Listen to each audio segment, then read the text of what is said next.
You may think we know the pyramids of Giza. 3 giant pyramids, 1 massive sphinx, and endless desert around them. And then researchers go and find something totally unexpected. Another sphinx buried under the sand. A team of Italian scientists believe this structure could be hidden beneath the Giza Plateau. And they also think the entire area may have a huge underground complex stretching beneath the pyramids themselves. This discovery started with radar scans and satellite images. Researchers studied the layout of the Giza Plateau very carefully. The Great Pyramid, the Pyramid of Khafre, and the Pyramid of Menkaure, and the famous Sphinx. That's when they noticed something strange. The lines connecting the pyramids and the Sphinx seemed to point toward another raised area nearby. That mound is huge, around 108 feet tall. That's the height of a 10-story building.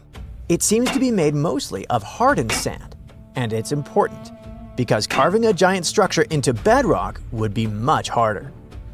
There's another detail making this theory even more interesting. The famous Dream Stele, a giant stone slab in front of the Great Sphinx, shows not 1 sphinx, but 2. For a long time, people thought that was just symbolic artwork. But what if it shows something real? The idea is that ancient builders created 2 giant guardian statues, but one of them later disappeared under layers of sand. Researchers say that the geometry of the site makes this theory difficult to ignore. The alignment between the pyramids, the visible sphinx, and the hidden mound appears unusually precise. The patterns just line up too well to look random. Even if there's no second sphinx, it could point to hidden chambers, tunnels, or even an underground citadel.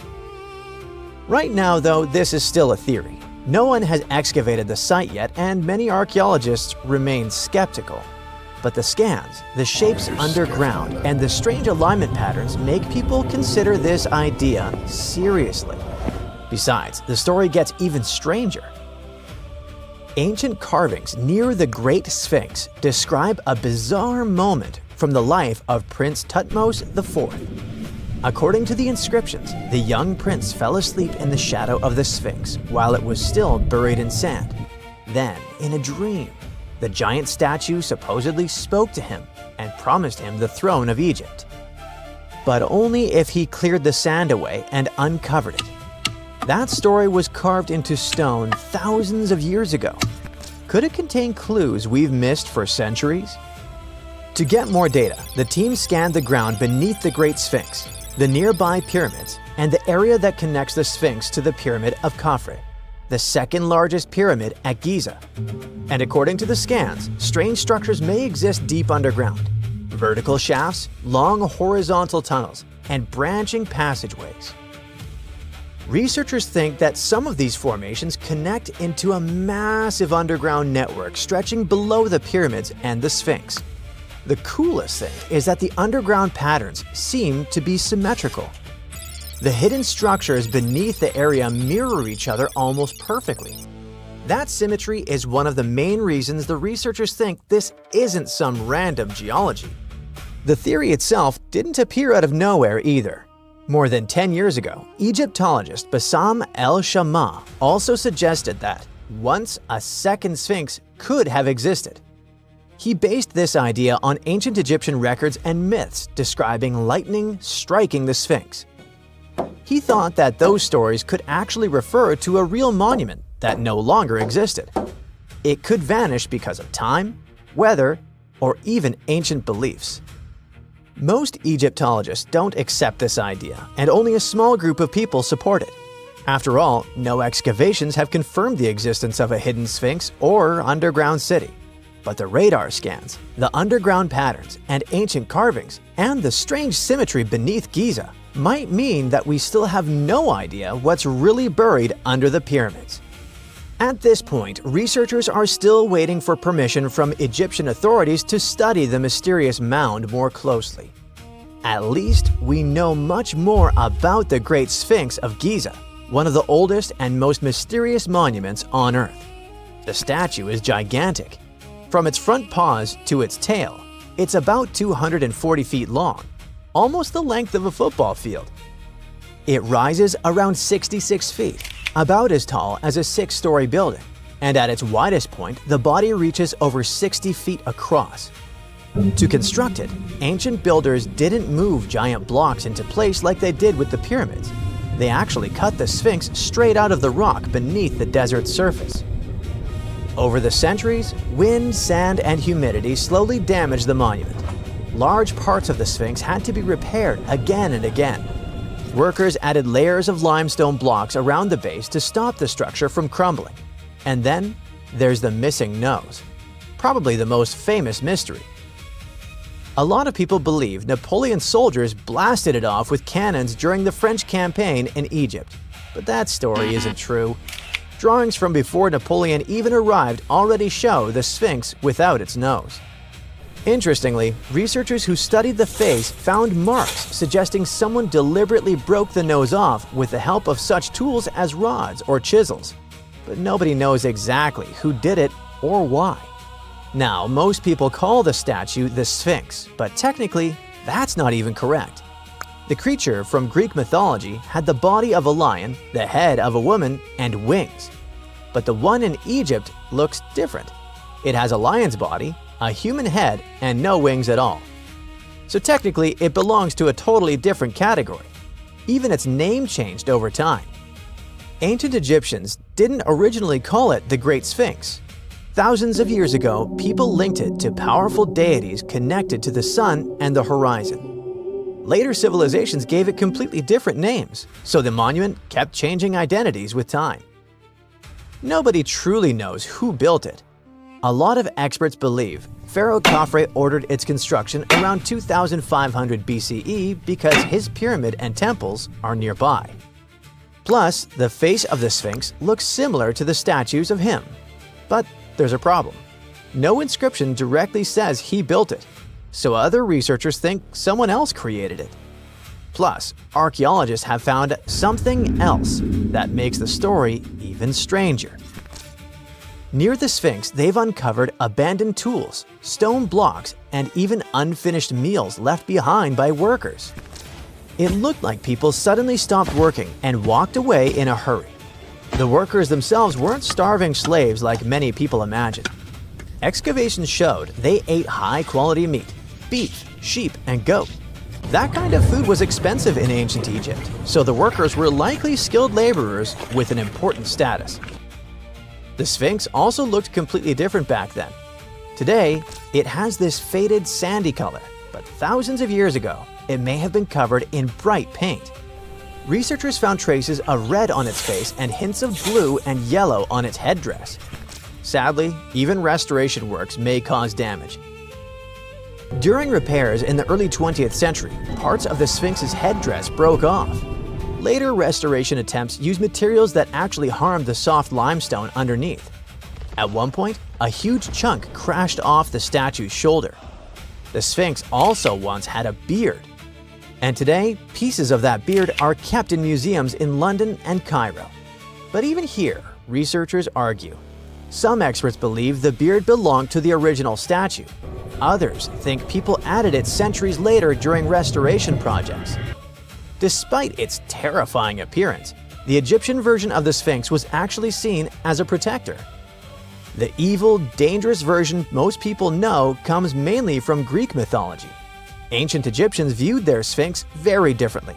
To them, it represented power, protection, and divine authority. There are countless doors all over the world that haven't been opened for decades, and even centuries. The question is why? It seems that nowadays you can open any door you want. The truth is that some doors were sealed for a grave reason. And so far, nobody has found out what treasures and mysteries they hide. Here are 4 doors that keep their secrets all too well. The Taj Mahal. First up, we've got the Taj Mahal in India, one of the most romantic places in the world. Shah Jahan commissioned it in 1631 and dedicated it to his 3rd wife, who he loved like crazy. They were married for 19 years and had a whopping 14 kids together. But unfortunately, she passed away while giving birth to their last baby. Shah Jahan was heartbroken and decided to build an epic tomb to remember her by. The construction took a whopping 20 years to finish. The building has quite an interesting layout. The design is super unusual with these four massive 130-foot tall minarets that stand on the corners of a huge platform. They're not just there for looks. Back in the 17th century, architects were having some serious issues with buildings collapsing under their own weight. So, the chief architect of the Taj Mahal made sure to place those minarets as far away from the tomb as possible. And he even tilted them in a way so that if they did fall, they wouldn't wreck the rest of the Taj Mahal. Talk about planning ahead. The Taj Mahal is hiding some crazy secrets. There are sealed rooms all over the place that nobody is allowed to enter. And if you check out photos of the building from the riverside, you can spot two basements. But guess what? They're sealed up too. Nobody knows what's inside or why they've been locked up since the time of Shah Jahan. Apparently, there's a good reason why those rooms are off limits. Some researchers think that they were built using marble, which turns into a different substance called calcium carbonate if it's exposed to carbon dioxide. And when that happens, little bits of marble start chipping off like crazy.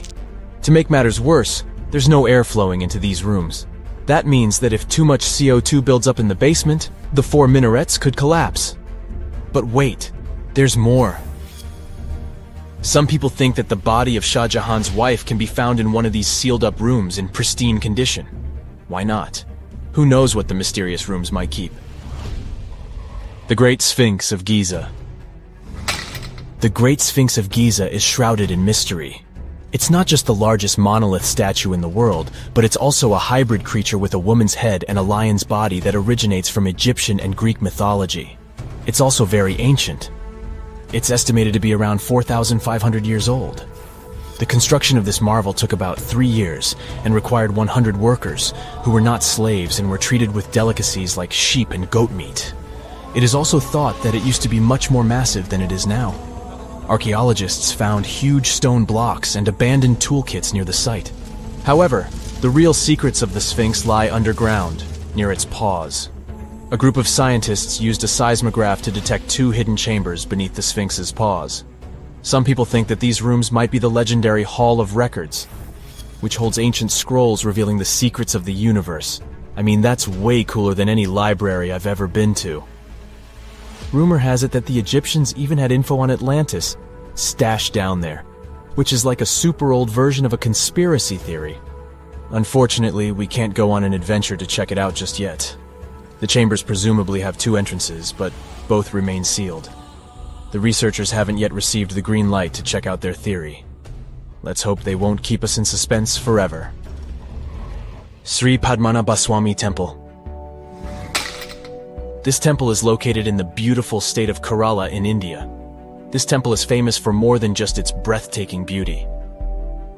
Underneath the temple there are 6 vaults, creatively named A, B, C, D, E, and F.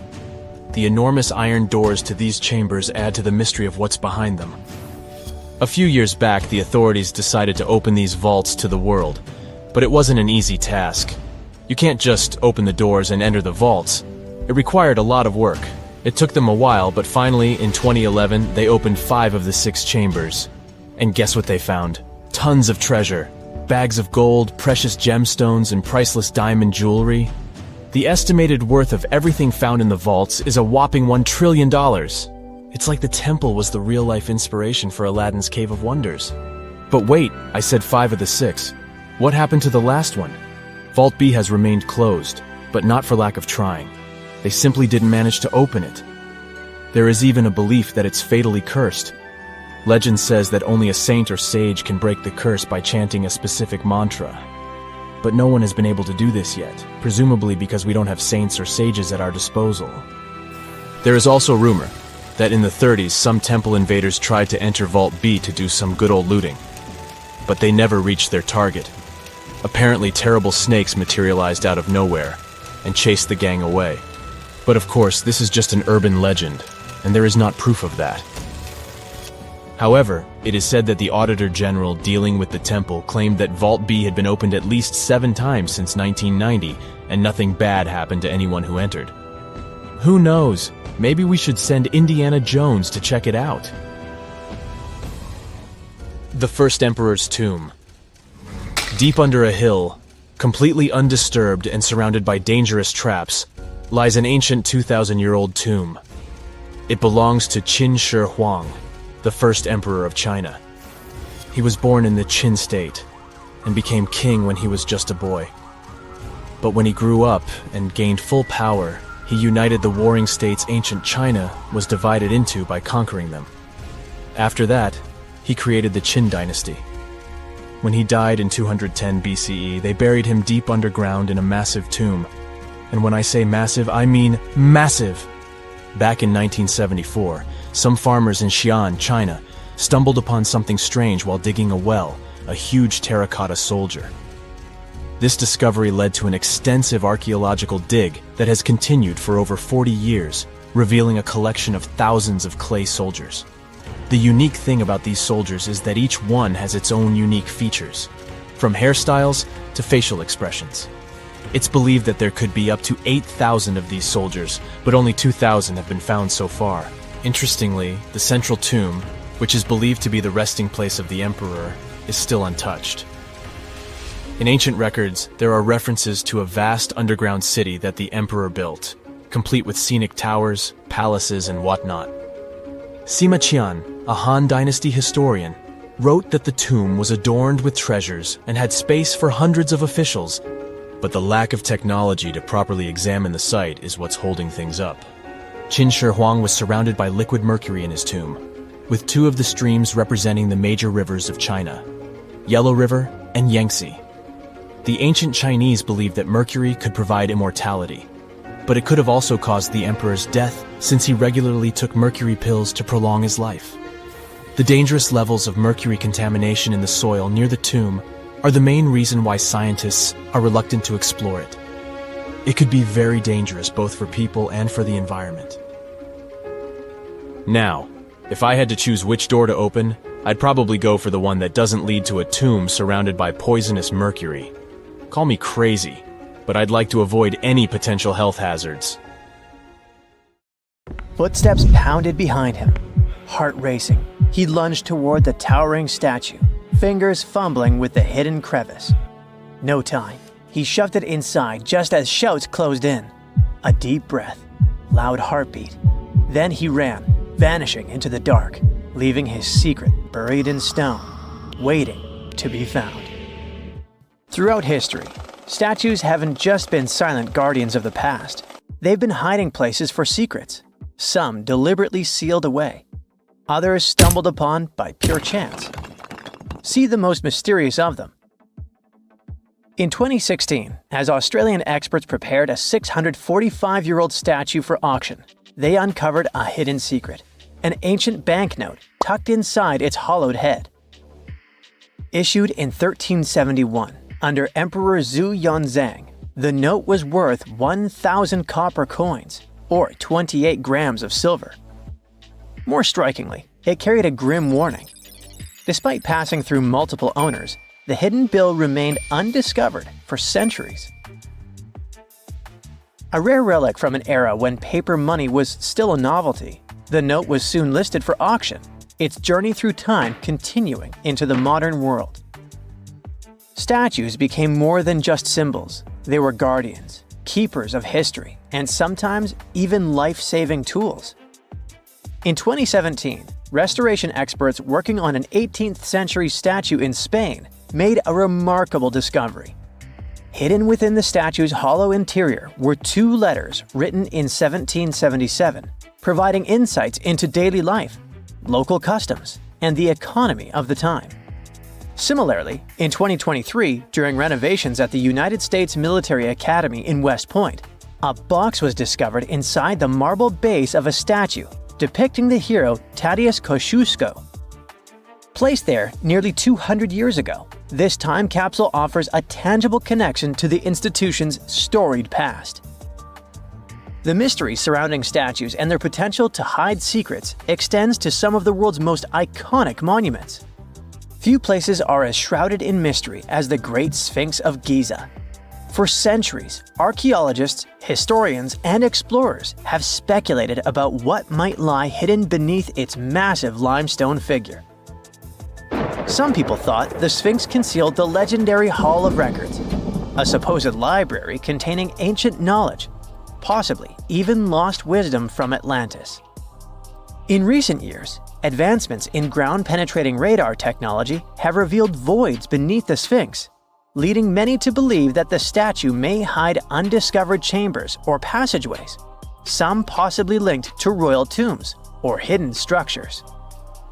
The potential of hidden chambers beneath the Sphinx has captivated imaginations for generations. But what is perhaps even more intriguing is the recent work done by researchers from New York University, who studied the environmental forces that shaped the Sphinx. After recreating ancient wind patterns, the researchers concluded that the Sphinx may have originally been shaped by natural erosion before humans further refined its form.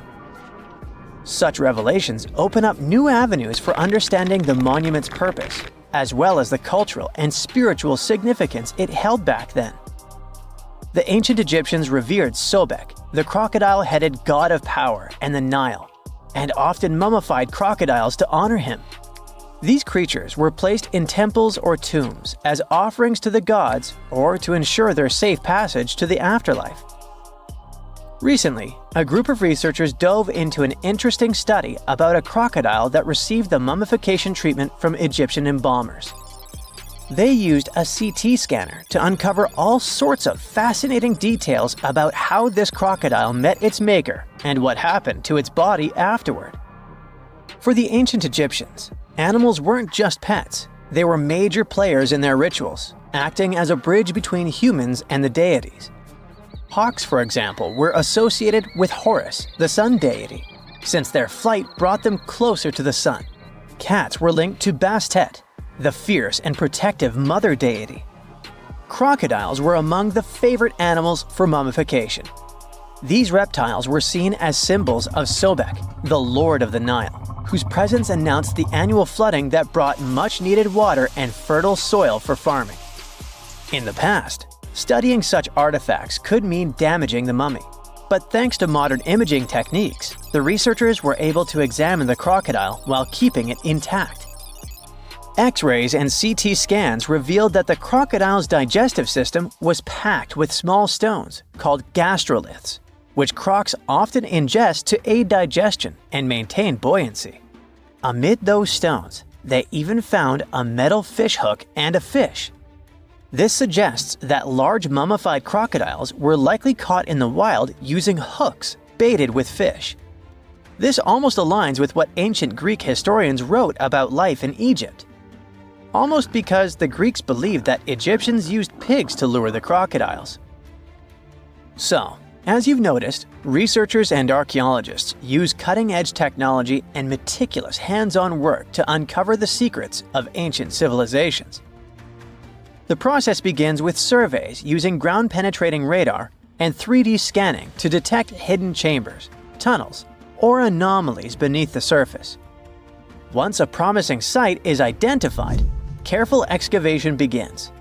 Layers of soil and debris are removed slowly, ensuring that no detail is lost.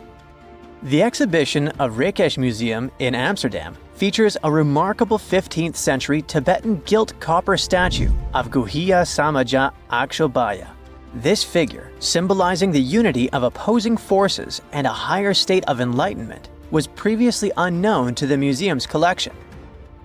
Recent examinations of this statue have revealed hidden relics and scrolls within its hollow structure, offering profound insights into the religious practices of the time. The exhibition showcases over 75 masterpieces from Asia, including the newly acquired Guhiya Samaja Akshobhya statue, highlighting the intricate craftsmanship and spiritual significance embedded within such artifacts. In the heart of Verona, a secret lay hidden for decades within the bronze statue of Juliet. Sculpted in 1969, she became a symbol of love, touched by countless visitors seeking romance and luck. But beneath her worn surface, Juliet was silently guarding something extraordinary. Over time, tiny cracks formed from years of affectionate caresses. Through them, lovers slipped letters, whispered confessions, desperate pleas, and eternal promises. Some tossed in keys, sealing their love with padlocks and hiding the proof inside her hollow frame. In 2014, restoration experts made a stunning discovery. As they worked to mend the statue, hundreds of love notes and rusted keys spilled out, forgotten vows locked away in the heart of Juliet herself. Statues often act as symbols of power and might. However, in more recent times, statues have also been used to convey messages for future generations. The concept of the time capsule, an object or collection of items placed in a container, sealed, and then buried or hidden for later discovery, has a long history.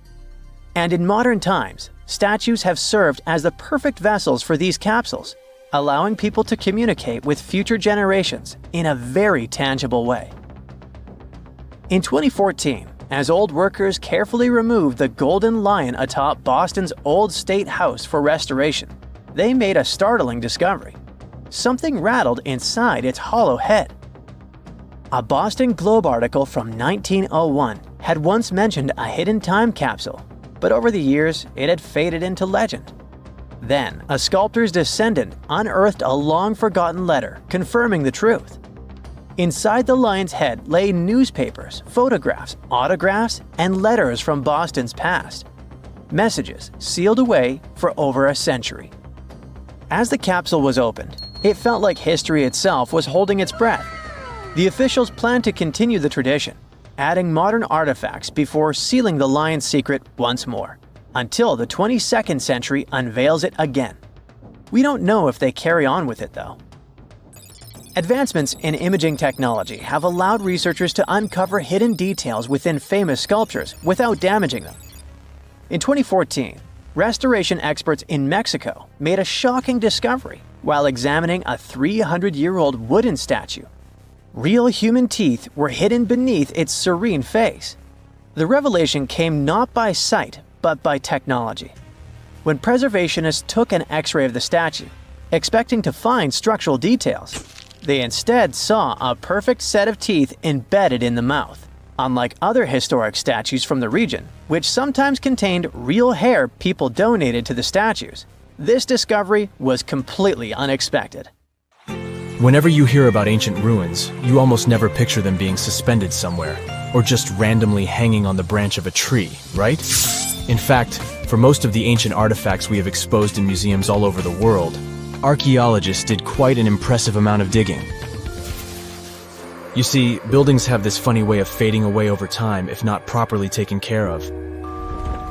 Sometimes we need to reuse some building materials, so an older construction may be sacrificed in the process.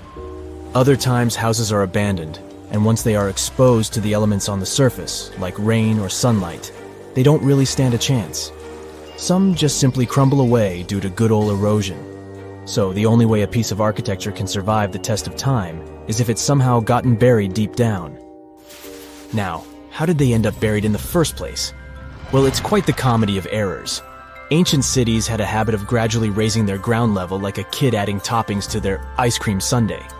You see, these settlements were always busy collecting food and building materials to keep up with their ever-growing population.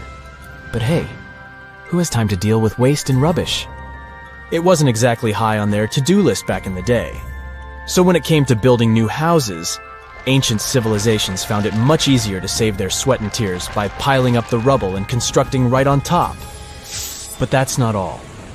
Rivers would also occasionally flood and deposit a layer of sediment on the city floors, further encapsulating those ancient constructions. And in those dry regions like the desert, where the wind likes to show off its sand and dust dance moves, you can bet it was a constant struggle to keep the establishments clean. One hilarious example is the Sphinx, which had its head buried in sand until a group of archaeologists unearthed it in 1817. Some ancient towns eventually got covered up because they were completely abandoned. With less human activity to control their expansion, plant seeds couldn't resist the opportunity and sprouted all over the place. They gobbled up carbon dioxide from the air and grew, adding more and more bulk to the ground. Those cheeky roots even decided to stabilize the soil made from decaying plant matter, creating layers upon layers of earthy goodness. It's like the ultimate DIY project Mother Nature embarked on, with plants as her loyal helpers.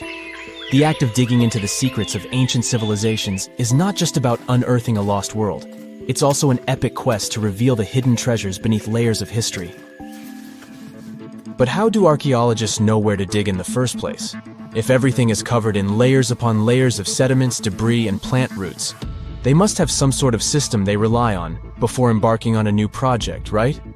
For starters, they're not always the ones suggesting an archaeological dig in a certain location. Let me explain. Let's say you're a contractor and you want to build a new fancy apartment complex in your city. Some local legislations have certain requirements before your project can start, though. For instance, before anyone starts building on a piece of land, they might need to bring in specialists to check the soil. These clever folks can be archaeologists, geologists, or paleontologists, and they need to keep an eye on things during development. If any artifacts or ecofacts, fancy word for organic remnants, are discovered, these experts swoop in to excavate and study them.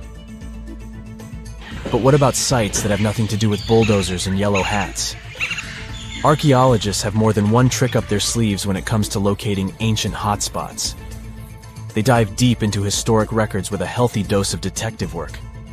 By sniffing out old documents and maps, they can piece together the puzzle of human activity in a specific area. If a site has been visited before, it's even better. Finding records of past excavations or historical accounts can give archaeologists lots of information on where to continue their treasure hunt. Before archaeologists start swinging their shovels, they engage in a bit of a visual scan mission. Armed with a grid system, they'll stroll around the site, keeping their eyes peeled for any artifacts that might be hiding just beneath the Earth's upper layer. From groundstone tools to historic glass and even ancient garbage dumps, yes, they're also valuable. These keen-eyed explorers can spot signs of human activity faster than most people. If they stumble upon midden soil, fancy term for a garbage dump, they know for sure that humans once called this place home. Archaeologists don't just rely on their trusty shovels, though. They have an arsenal of gadgets to aid in their search for hidden wonders. Geophysical tools are like their secret weapons. Take the resistivity meter, for example. This clever contraption measures the electrical component of the soil and any buried features or artifacts. A buried wall, for instance, will create a different resistivity reading than the surrounding soil. Magnetometers and ground-penetrating radar work in similar ways, showcasing potential hints of ancient treasures in the soil. And who could forget our trusty old friend, the GPS? It helps archaeologists map out precise locations, like a high-tech treasure map, leading them straight to their pot of gold. Care to virtually visit some of the most important archaeological sites in the world? Well, follow me. In the United Kingdom, for instance, you'll find this interesting place called Stonehenge. It's one of many henges scattered around, but this one really takes the cake. Picture this: massive ancient stones standing tall and proud, arranged in a funky outer ring and an inner horseshoe, with some smaller stones thrown in for good measure. And guess what? These amazing stones have been around for over 5,000 years. Talk about a serious case of rock-solid longevity. Now, here's where it gets interesting. According to local folklore, the legendary wizard Merlin whipped out his magic wand and poof! He teleported these massive stones all the way from Ireland. Apparently, some giants had assembled them there, but Merlin decided they would look much better at their new location. Others think it's just the ruined remains of an old Roman spiritual edifice. These amazing structures were built by our Bronze Age ancestors. With their simple tools and limited tech, they managed to create this monumental masterpiece. Impressive, right? Unfortunately, there's still so much we don't know about this area. Stonehenge's initial purpose remains a mystery to this day. Sure, there are lots of theories, but scientists have yet to agree on the subject. However, we do know that it's perfectly aligned to catch the sunrise during the summer and winter solstices. The ancient city of Pompeii is an equally amazing archaeological site. Picture this: Mount Vesuvius, a notorious troublemaker, decided to throw a volcanic tantrum and completely covered this ancient Roman city. It turned it into a time capsule, located outside present-day Naples in Italy. Fast forward to the year 1748, when a bunch of adventurous explorers stumbled upon Pompeii. Lo and behold, they discovered a treasure trove of well-preserved goodies: streets, houses, food. Probably a bit stale by then. Blingy jewelry, fancy sculptures, colorful frescoes, everyday household items, and even animal and human remains. It was like an epic archaeological party. From the looks of it, Pompeii had it all. Fancy houses and villas, a massive 20,000-seat arena, cute little artisan shops, hangouts like taverns. And let's not forget the saucy spots like those luxurious bathhouses for some intense pampering. There's also the Sanctuary of Apollo, where people used to gather for their daily dose of worship. And of course, the bustling heart of the city, the Forum of Pompeii, where all the cool people used to hang out. And guess what? Pompeii is so cool that it made it to UNESCO's World Heritage List back in 1997. That's like the ultimate Hall of Fame for historical awesomeness. It also includes many other famous buildings and sites, like the Taj Mahal in India and the Acropolis of Athens in Greece. One of the most unexplored and mysterious places on Earth is located in plain sight. It's one of the most majestic monuments of humankind. The wonder of the ancient world hides a secret that scientists and archaeologists still can't solve. This is the Great Sphinx of Giza in Egypt. The huge sculpture of a lion with a human head was carved out of rock about 4,500 years ago. Scientists still don't know the exact date of its creation and are also unaware of who built it and what for. There are many assumptions and theories, but none of them has been confirmed. Most people have seen this majestic sculpture either in photographs or in reality, but almost no one knows what's hidden underneath it. The statue of the Sphinx was carved from a single piece of limestone. It was painted. The remains of color pigment on the surface prove this. In the distant past, the Sphinx looked much brighter and more colorful than what we see now. But even after thousands of years, its greatness hasn't diminished. And by the way, Sphinx is not the real name. It was invented by the Greeks about 100 years or more after its creation. Initially, the Egyptians called the statue Hor-em-Akhet. There are many legends and theories saying the Sphinx is there for a reason. It's like a watchdog that guards the tomb of the pharaoh and the secrets of ancient Egypt. These legends become more plausible when archaeologists discovered hidden entrances at the feet of the Sphinx. They believe that these secret passages are the beginning of the tunnels leading to the halls with treasures. You can find a lot of stories on the internet that claim the Sphinx hides the Hall of Records, a repository filled with ancient and secret knowledge. One of the main artifacts of this repository is supposed to be the records of the ancient mythical state of Atlantis. According to legends, the entire library from this city was moved under the Sphinx. The entrance to this library must be located next to the Sphinx's right paw. Many archaeologists tried to find this entrance, but came away empty-handed. Also, there are many images with detailed diagrams of the underground city that consists of a network of tunnels and chambers under the Sphinx. Someone says there are structures as tall as 12-story buildings hiding underground, but there's no evidence of this. Archaeologists, even after millennia, continue to explore the mysterious sculpture. At the same time, many Egyptians don't want to learn more about the Sphinx. They're terrified of awakening something supernatural. In 1998, scientists discovered tunnels leading to empty caves under the Sphinx. They found evidence of earlier excavations there. It's quite possible that someone managed to find the treasures and take them away. Some people believe Egyptians found some kind of artifact under the Sphinx that has the power of unknown advanced technologies. The artifact is so powerful that it can change the course of history. Of course, most theories are just fairy tales of conspiracy fans, but it's a confirmed fact that the Sphinx hides a system of caves and rooms. There are so many rumors surrounding the Sphinx that it's impossible to understand what's true and what's false. In any case, it's difficult and dangerous to study the sculpture because active excavations can destroy it. And then the entrance to the underground rooms can get blocked by rocks and lost forever.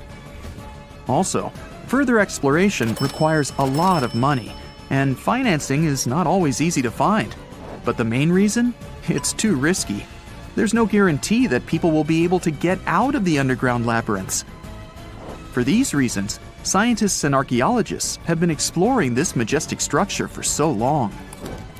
Another famous architectural monument with a secret is Mount Rushmore in South Dakota. Everyone admires the images of the U.S. presidents' faces carved into the rock, but few people know that there's a secret room hidden behind the head of Abraham Lincoln. The architect of Mount Rushmore wanted to carve slabs on the rock with the record of the main stages of the country's history. But his plan was too complicated to carry out.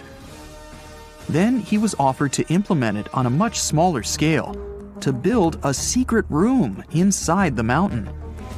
The idea was to save this knowledge so that future generations will always remember the history of their country. Unfortunately, the architect didn't have time to finish his work.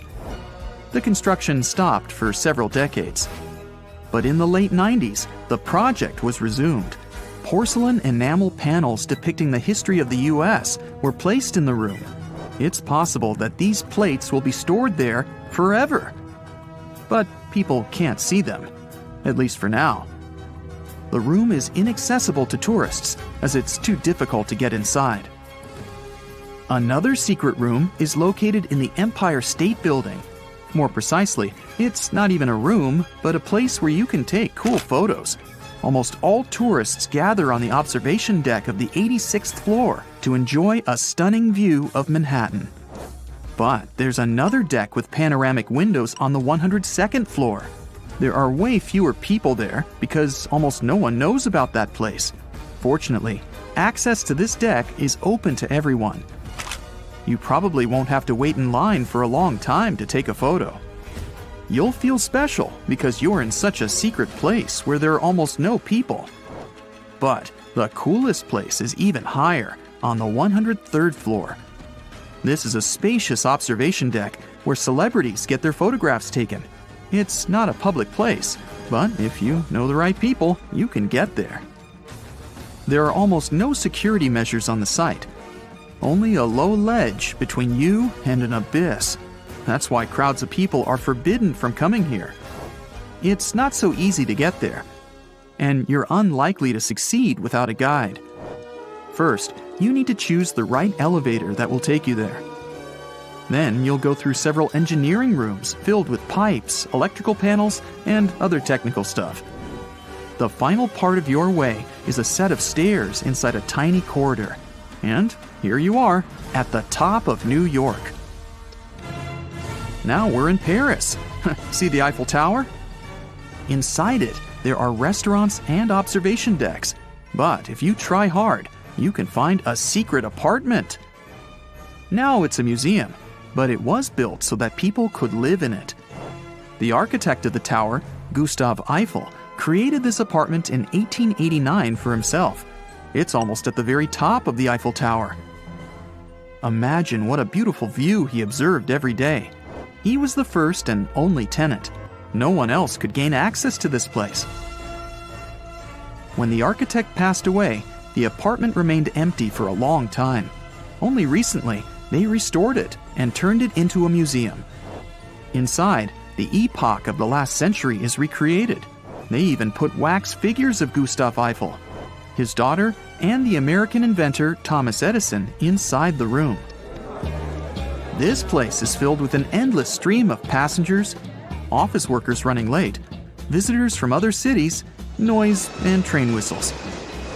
At Grand Central Station in New York, among all these sounds, you can hear the sound of a ball hitting a racket, if you're in the right place. A real tennis court is hidden inside New York Central Station. It belongs to a tennis club that arranges corporate games for employees of many companies. The club was opened in the 60s. Now we're moving to London, Charing Cross Road. It isn't easy to find one secret place here. To do this, you need to look carefully at your feet. Do you see these sewer grates in the asphalt? Inside them, you can notice two signs with the name Little Compton Street. Yeah, there's another street right below you. It disappeared from all maps at the end of the 19th century. Charing Cross Road was built over it. The identification signs that you see are part of old engineering tunnels. There's another interesting place in London, It's located in the southeast corner of Trafalgar Square. At first glance, it looks like a thick lamppost, but there are too many tourists walking around. You come closer and realize that one person can easily fit inside the post. The lamppost belongs not to an electrician, but to a police officer. Yeah, this is the smallest police station in the world. It was built in the 1930s and used as a watch post. Officers had to sit there one by one and watch Trafalgar Square. That always attracted a lot of pickpockets and all kinds of other criminals. It turns out that the Great Pyramid of Giza is even more advanced than we thought.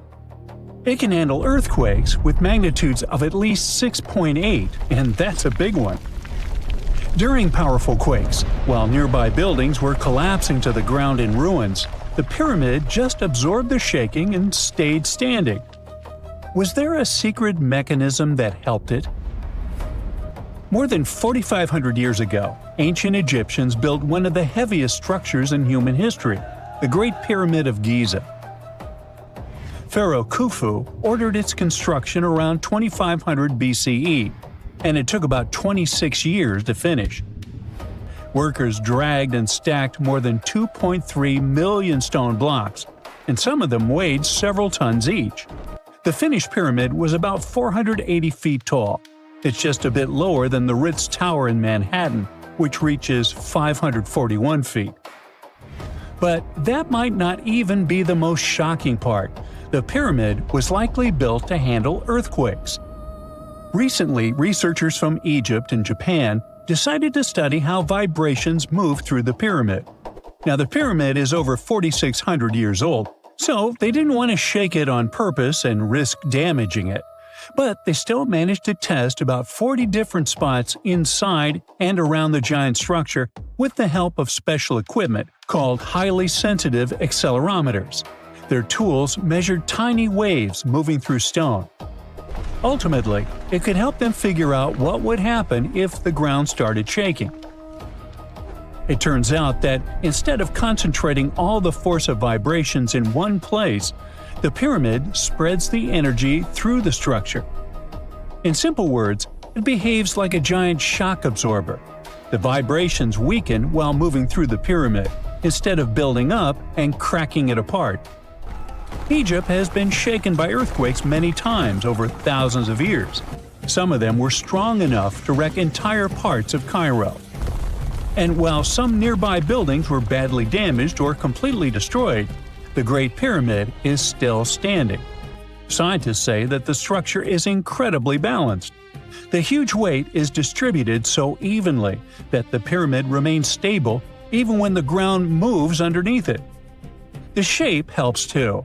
A pyramid pushes weight downward and outward, and this makes it harder for its parts to collapse inward. For example, in 1992, a massive earthquake hit Egypt. It had a magnitude of 5.9, and its epicenter was about 20 miles southwest of Cairo. It damaged or destroyed more than 129,000 buildings. Old tombs near the Valley of the Kings had to be reinforced so they wouldn't collapse. But the Great Pyramid didn't really care, having lost just one stone. One big reason is the pyramid's design. Its base is enormous, more than 755 feet wide. That wide bottom helps spread out force and keeps the structure stable during shaking. The pyramid is also extremely symmetrical. This helps balance pressure from all sides. Plus, underneath, there's solid bedrock that acts like a super strong foundation. Then, there are the blocks themselves. Ancient builders used huge limestone blocks that lock together like giant puzzle pieces. During an earthquake, such a structure can absorb and spread vibrations. It won't crack apart right away. The Great Pyramid wasn't Egypt's first attempt at pyramid building. Earlier rulers had already been experimenting for many generations.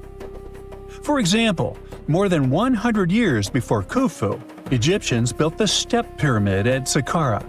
Instead of having smooth sides, it looked like giant stone stairs. Later, Khufu's father started building larger pyramids with smooth outer sides. much closer to the famous pyramids we know today. Over time, Egyptian builders kept learning what worked and what failed. Yep, some later pyramids tried cheap shortcuts. One pyramid used part of a natural hill to save materials. But that made the structure less stable because fewer blocks locked together. Another pyramid, called the Black Pyramid, was built mostly from mud bricks. True, it was cheaper, but also much weaker. No wonder it aged horribly. Rain and erosion slowly destroyed the structure. Some of those later pyramids eventually collapsed completely. But let's get back to the Great Pyramid and its earthquake survival skills. Scientists actually went inside it and measured its vibrations. They studied places like the King's Chamber, the Queen's Chamber, underground tunnels, and hidden rooms above the King's Burial Chamber. They found out that the entire pyramid vibrated almost perfectly evenly from one stone block to another. It means that the whole construction moves together as one giant object instead of shaking apart in different directions. And that's the most important thing during an earthquake. Now, the ground around the pyramid vibrates very differently, at a much lower frequency. So, when the earth shakes, the pyramid doesn't fully sync up with those dangerous vibrations. And that helps reduce the force moving through the structure. Imagine pushing someone on a swing. If your timing matches the swing, it goes higher and higher. But if the timing is off, the movement weakens. The pyramid seems to work the same way with earthquakes. Scientists also discovered something else inside the structure. Above the King's Chamber, there are several small relieving chambers. And no, they aren't bathrooms.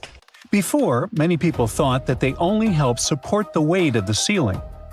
But now, researchers believe that those chambers may also help weaken earthquake vibrations before they reach the most important inner rooms. In other words, the pyramid must be redirecting and softening shock waves inside itself. Overall, the pyramids are much more amazing than we think. They aren't simply giant tombs built by slaves. Archaeologists found entire workers' villages near the pyramids. The builders had houses, food, medical care, and organized work teams. They were skilled laborers and got paid for their work. They needed those skills and a lot of strength.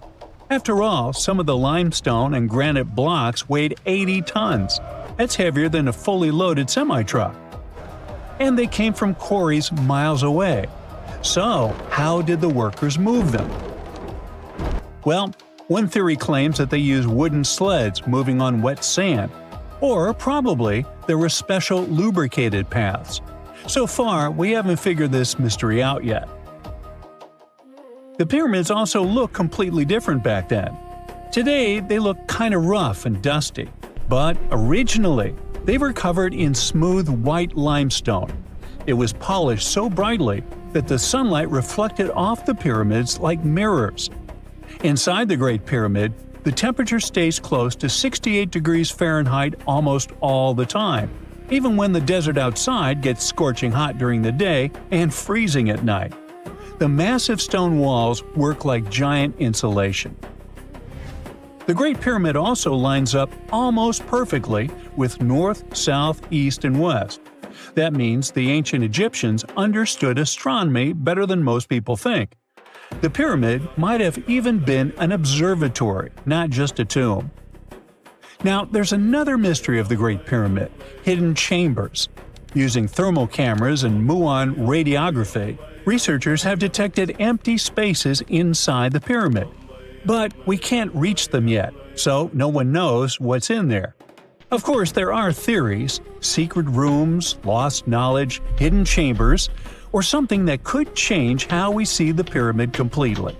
Because the strange part is, even though the pyramids are supposed to be tombs, no one has ever found a mummy inside the Great Pyramid. The whole complex is huge. Giza isn't just 3 pyramids. There are smaller satellite pyramids, temples, worker villages, and long walkways connecting everything. The whole area shows how much planning went into these structures and how important they were to the ancient Egyptians. And the math involved is cool too. The Great Pyramid's base covers about 13 acres, and if you take the perimeter of the pyramid and divide it by the height, you'll get roughly 3.1416. That's pi. The ancient Egyptians managed to do it without modern tools, and scientists still don't understand how. Then there's the alignment with the stars. Some researchers have proposed that the three main pyramids at Giza line up with the three stars in Orion's belt. If it's true, that might not be an accident.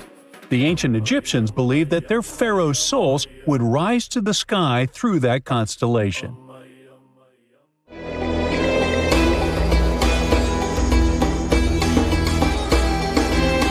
The Great Pyramid was created as the final resting place of ancient Egyptian monarch Khufu. According to legend, French leader Napoleon entered the Great Pyramid and came back out looking shaken and super pale. He never revealed what he saw inside, but whatever it was is said to have affected him for the rest of his life. When Napoleon entered the pyramid, he would have walked through a super tight and ascending passageway. He'd then go through another passageway, known as the Great Chamber. This corridor would have been much taller than the previous one, and would have cobbles too. He'd then reach the King's Chamber, the centerpiece of the Great Pyramid, which was lined with huge blocks of granite. But it wouldn't have looked as grand as we might imagine.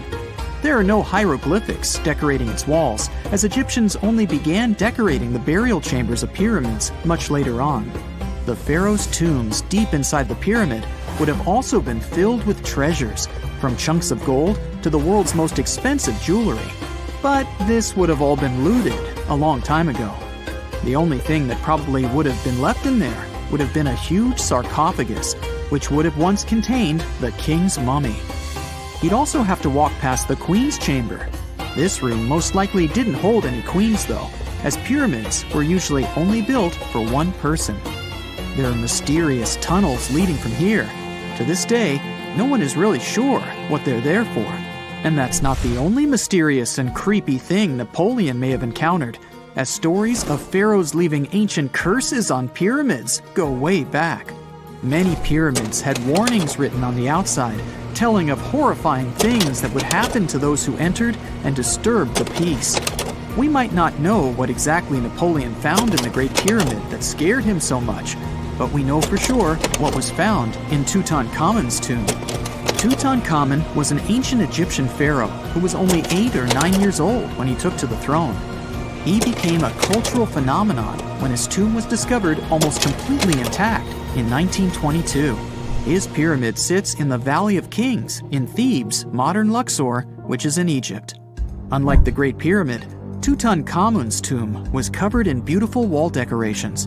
The walls told the story of how he would travel to the afterlife through the underworld. Egyptians believed all people would have to take this journey, so they would fill their tombs with objects and paintings to help them get there. There'd also be spells painted on the walls. They believed this would help people pass over to the next realm. The journey would be pretty long, and for that reason, the ancient Egyptians would also fill the pyramids with food. Tutankhamun's pyramid was filled with 8 fruit baskets. They even found something called gingerbread fruit in there. The rooms were jam-packed with furniture, statues, clothes, and staffs, amongst a whole bunch of other things. You'd likely find a lot of clothes and expensive jewelry in the pyramids as well. The ancient Egyptians wanted their ancestors to travel in style to the afterlife. They put Tutankhamun in his final resting place with over 50 pieces of clothing, all of the highest quality. There were tunics, scarves, gloves, and headdresses, and a ton of jewelry. Bracelets, pendants, necklaces, rings, and scarabs for protection were all found inside. Each of them was made of gold or precious stones. There were also fans made of ostrich feathers to keep the old pharaoh cool in the hot Egyptian sun. But the temperature inside the pyramids never actually went above 68 degrees Fahrenheit. The ancient Egyptians developed a super cool air conditioning system that we don't fully understand even today. Tutankhamun's pyramid also contained 130 walking sticks made from ebony, ivory, silver, and gold to help him on his journey. There were 3 chariots hidden away in case he got tired of all the walking. They also put 11 boat paddles inside, but there was no sign of any boat. The pyramids would be littered with the pharaoh's favorite scents and perfumes. During the excavation of Tutankhamun's pyramid, it quickly became clear that it had been robbed during ancient times. There was damage to doors and traces of oils left in empty jars. It looks like someone raided the pyramid for gold and the scents, perfumes, and oils that had been left for King Tut. There was still a bit of perfume, which was made from coconut oil and frankincense, left in one bottle. It seems like Pharaoh Tutankhamun loved board games. There was an ivory traveling set of senet in his pyramid. Although we don't know for sure exactly how to play it, we have figured out it was sort of an ancient Egyptian version of backgammon. It looks like it was a two-player game where the goal was to knock your opponent off the board. Not really sure who Tutankhamun's mummy was supposed to play with, though. The ancient Egyptians had some rituals that may seem pretty strange to us. For example, they used to shave their eyebrows off if they ever lost a cat. So it's not too surprising they put some really weird things inside pyramids. Archaeologists discovered a collection of mummified cats and scarab beetles in pyramids that date back more than 4,000 years. They were found in the pyramids of Saqqara, which is south of Cairo. They also found a bunch of makeup kits and mirrors inside. Makeup was worn proudly by both men and women in ancient Egyptian times. Eyeliner was the most popular cosmetic. The Rosetta Stone was one of the best discoveries ever made in pyramids. It was found by our man Napoleon Bonaparte and his team. It's a black granite rock that dates back to 196 BCE. It's transcribed in Greek, Demotic, and hieroglyphic. When it was translated in 1822, we got the key to understanding ancient Egyptian hieroglyphics for the very first time. The discovery of Queen Hatshepsut's mummy in 1903 changed our understanding of the Egyptians forever. After she had passed away, her successor, Thutmose III, removed most of the evidence of her reign, so we basically knew nothing about Egypt's first great female leader.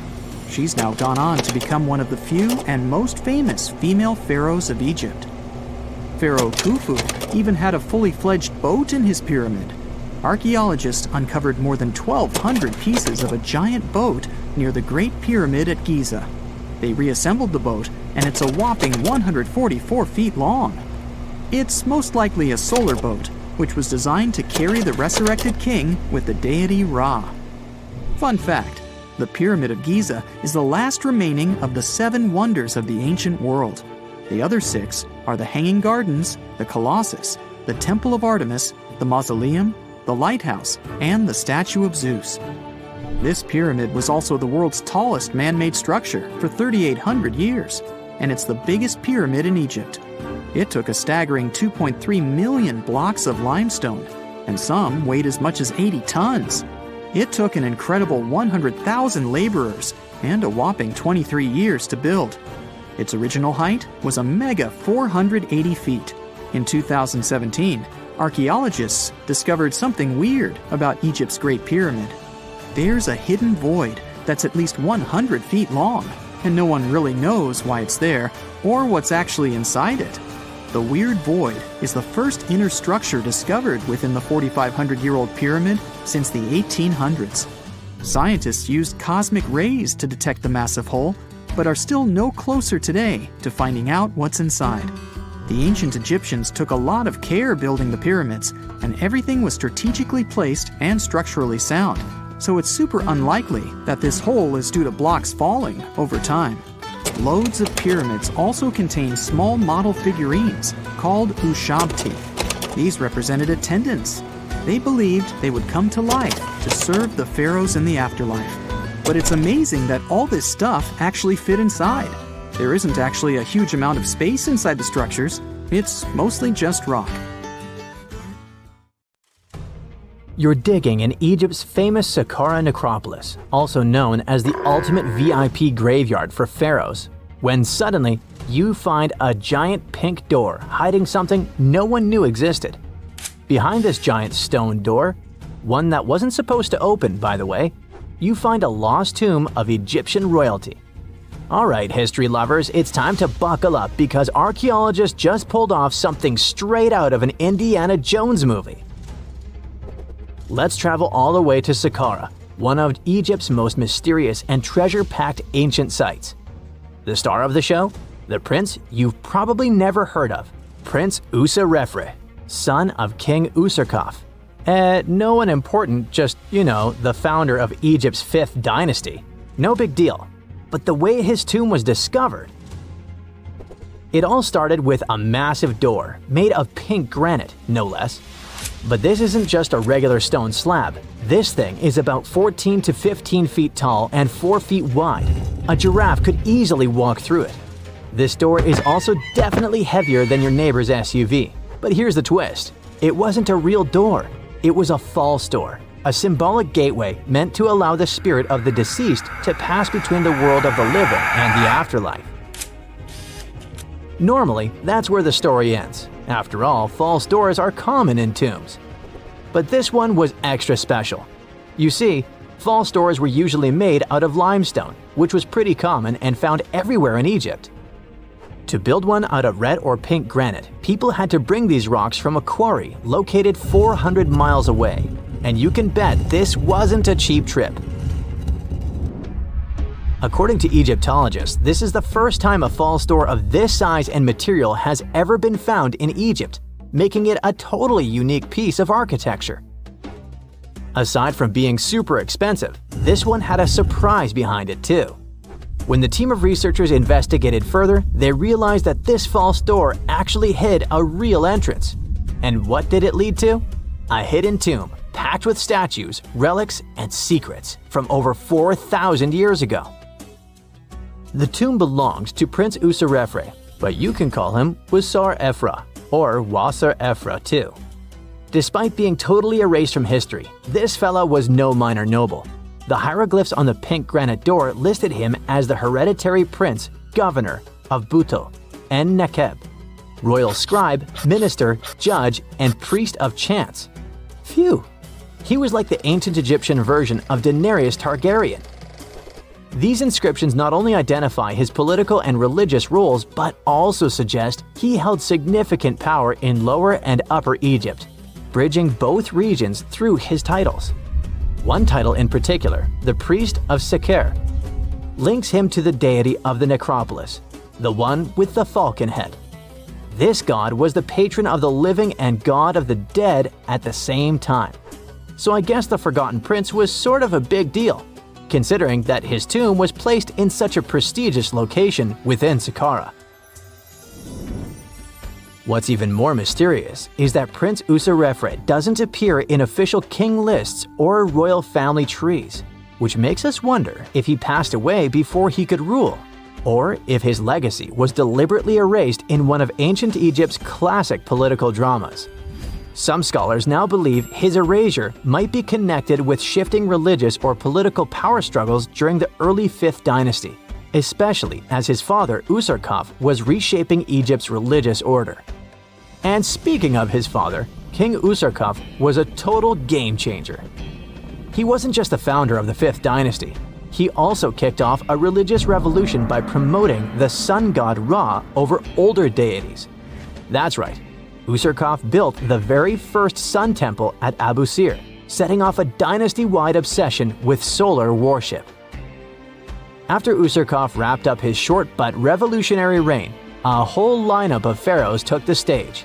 Sahure, Neferirkare, Nusere-Ini, basically the boy band of the 5th dynasty.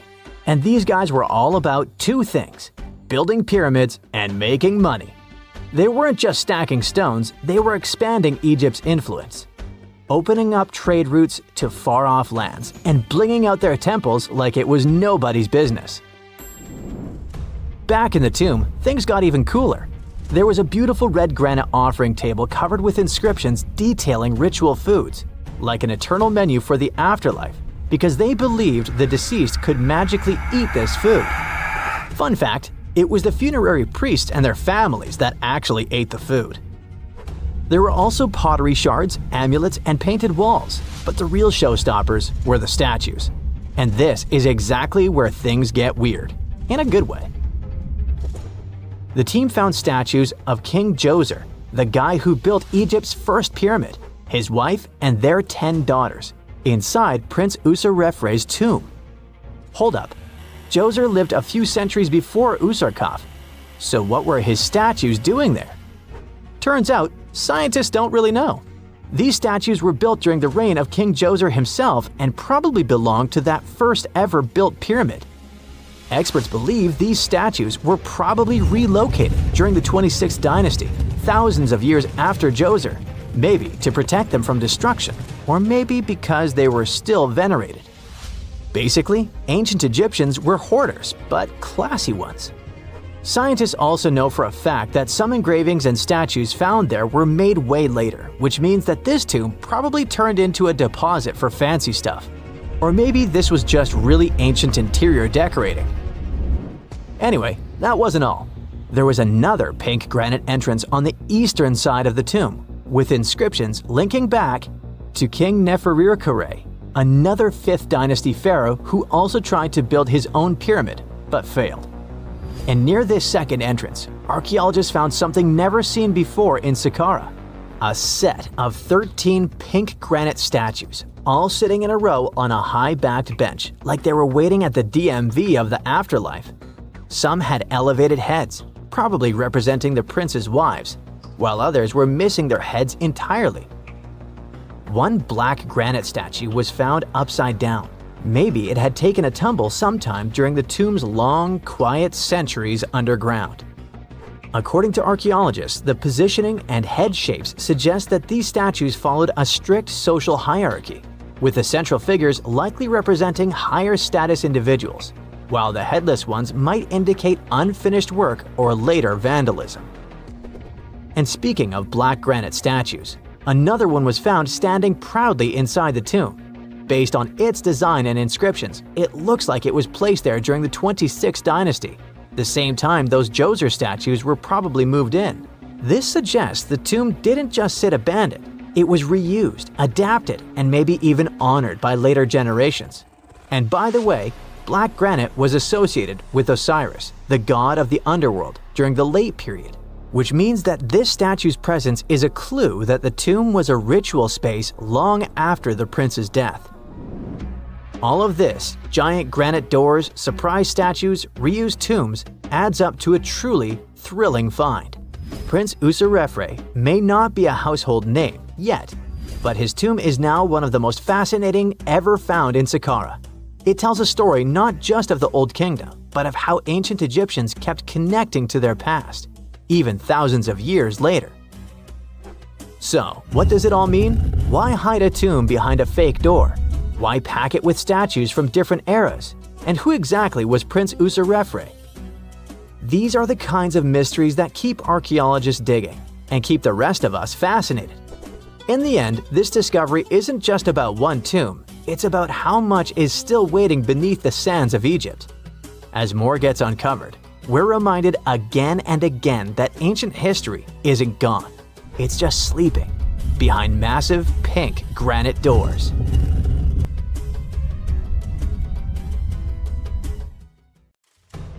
Beneath the sands of Luxor, scientists found something that was perhaps never meant to be found. Over 1,000 decorated stone blocks that belonged to the ruined temple of a woman pharaoh. It got us thinking, why was this temple so brutally destroyed, and who was this woman?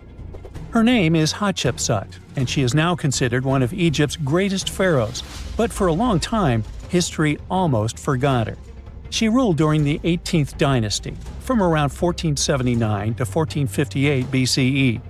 She's remembered for her ambitious building projects, successful military campaigns, and flourishing trade expeditions. It turns out she was one out of 4 women to take the title of pharaoh in Egyptian history. The next woman would have to wait for 1,500 years to reign, and that woman we know as Cleopatra. The story of how Hatshepsut got to be a pharaoh is the most colorful part of this tale. As far as most dynastic rules go, it's usually men that are first in line for royal thrones. In Egypt, that was the same.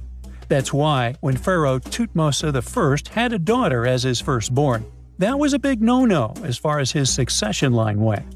A few years later, Pharaoh Thutmose I passes away. The crown passed to Thutmose II, who ruled briefly, only to leave the throne to his infant son, Thutmose III. In this scenario, Hatshepsut was this pharaoh's stepmother. So what happened was that Hatshepsut served as advisor to her stepson, since he was too young to rule on his own. But after 7 years, she made an unprecedented move. She decided to seize power and declared herself Pharaoh of Egypt. Now this was not a simple power grab. Hatshepsut understood that if she wanted to rule, she had to present herself as a legitimate king. In a bold move, she adopted the full royal regalia, including the false beard traditionally worn by male pharaohs. She was often depicted in statues and hieroglyphs as a man, wearing the pharaoh's kilt and headdress. But this wasn't about disguising herself. Experts believe she never tried to hide her identity. Inscriptions on her statues often included feminine titles, like Daughter of Re, or grammatical structures that combined male and female terms, such as His Majesty herself. This showed that while she adopted traditional symbols of kings, she still acknowledged her true gender. But she needed to go even further. To legitimize her rule, she crafted an elaborate origin story.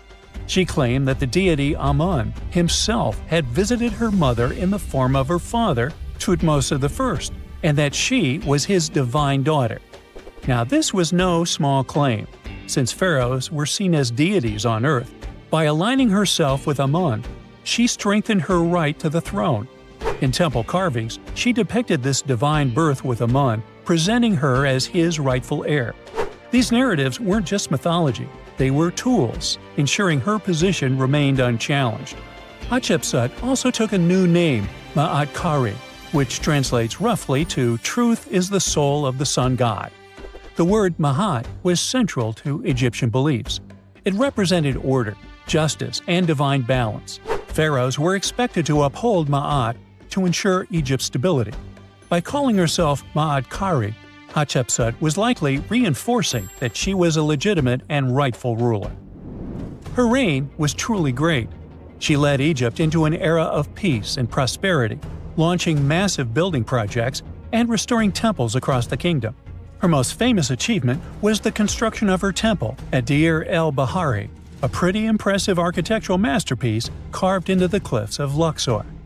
Hatshepsut initiated one of the most ambitious construction projects in ancient Egyptian history, commissioning monuments, temples, and obelisks to immortalize her reign.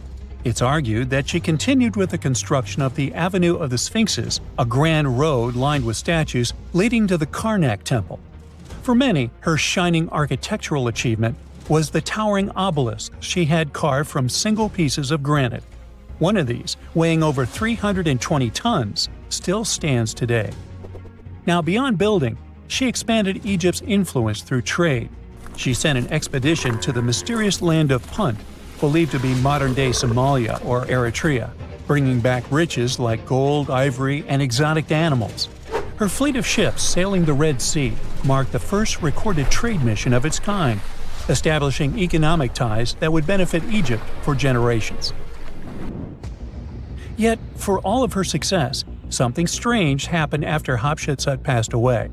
Her successor, aka her stepson Thutmose III, who had been overshadowed by her rule, took a drastic step. He ordered her name to be erased from history. Her statues were defaced, her inscriptions chiseled away, and her achievements credited to other rulers. It was as if she had never existed. Some believe Thutmose III wanted to reclaim his rightful place as pharaoh, while others suggest that later rulers, uncomfortable with the idea of a female pharaoh, sought to restore traditional male dominance. The story gets even more tragic. The power struggle between stepmother and stepson continues, since, even after her passing away, Thutmose III built his own temple right next to Hatshepsut's at the Valley of the Kings. But he built his temple with one deliberate modification. His monument was built 11 feet higher than hers. Mind you that this was no accident, it was a symbolic statement. He wanted to overshadow her legacy. But history had other plans. Hatshepsut's legacy started to be rediscovered in the 19th century, and it was only through careful archaeological investigation that her reign was properly recognized. Today, Hatshepsut is remembered as one of Egypt's greatest pharaohs. Her reign, once erased, has been reconstructed through constant archaeological discoveries, proving that her power and influence could not be so easily forgotten. Her resting place had been hidden in plain sight, her body removed from its original chamber in an effort to erase her from history. This final piece of evidence cemented her legacy, proving that even attempts to erase a pharaoh could not really do it. Hatshepsut's grand temple, Djeser-Djeseru, was a stunning architectural feat, designed to immortalize her reign and solidify her divine connection to Amun. But after her death, her successor, Thutmose III, launched that calculated effort to erase her legacy, and parts of her temple were dismantled. Historians still debate why. Was it a dynastic power move, an attempt to restore traditional male rule, or a bid to strengthen Thutmose III's claim to the throne? Maybe he was just a jerk. Whatever the reason, the destruction wasn't immediate. It happened decades after her death, suggesting it might not have been a personal revenge, but a broader political strategy. Yet, despite these efforts, her temple endures, and so does her story, a defiant echo of Egypt's first great female pharaoh. Let's travel through space and time to another place. Dashur, Egypt, is known to be home to several resting places of people from ancient Egypt. In the year 2017, scientists uncovered a long-lost pyramid. They quickly called the Ministry of Tourism and Antiquities because they suspected it was going to be a big deal. Unlike most pyramids that were found in the area, this one was completely sealed. Lifting the capstone was a delicate process.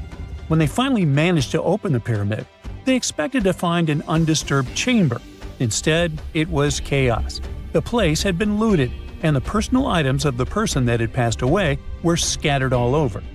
But in the middle of the wreckage, they found a chest. Using the latest scanning technology, they managed to read the damaged hieroglyphs on its surface. What they found was unbelievable. The name inscribed there was as clear as day: Princess Hatshepsut. Ooh. The discovery made in 2017 also opened up a lot of questions. After further analysis, scientists discovered the remains belonged to another Hatshepsut. It belonged to a princess that lived during Egypt's 13th dynasty. The fact that a resting place had been looted before it was sealed made scientists wonder, were these ancient people trying to hide something about this public figure? And why is there almost no record about her in ancient Egyptian history? Ooh, stay tuned. If there's a question that still baffles archaeologists to this day, it's this one. How did the ancient Egyptians build those magnificent pyramids?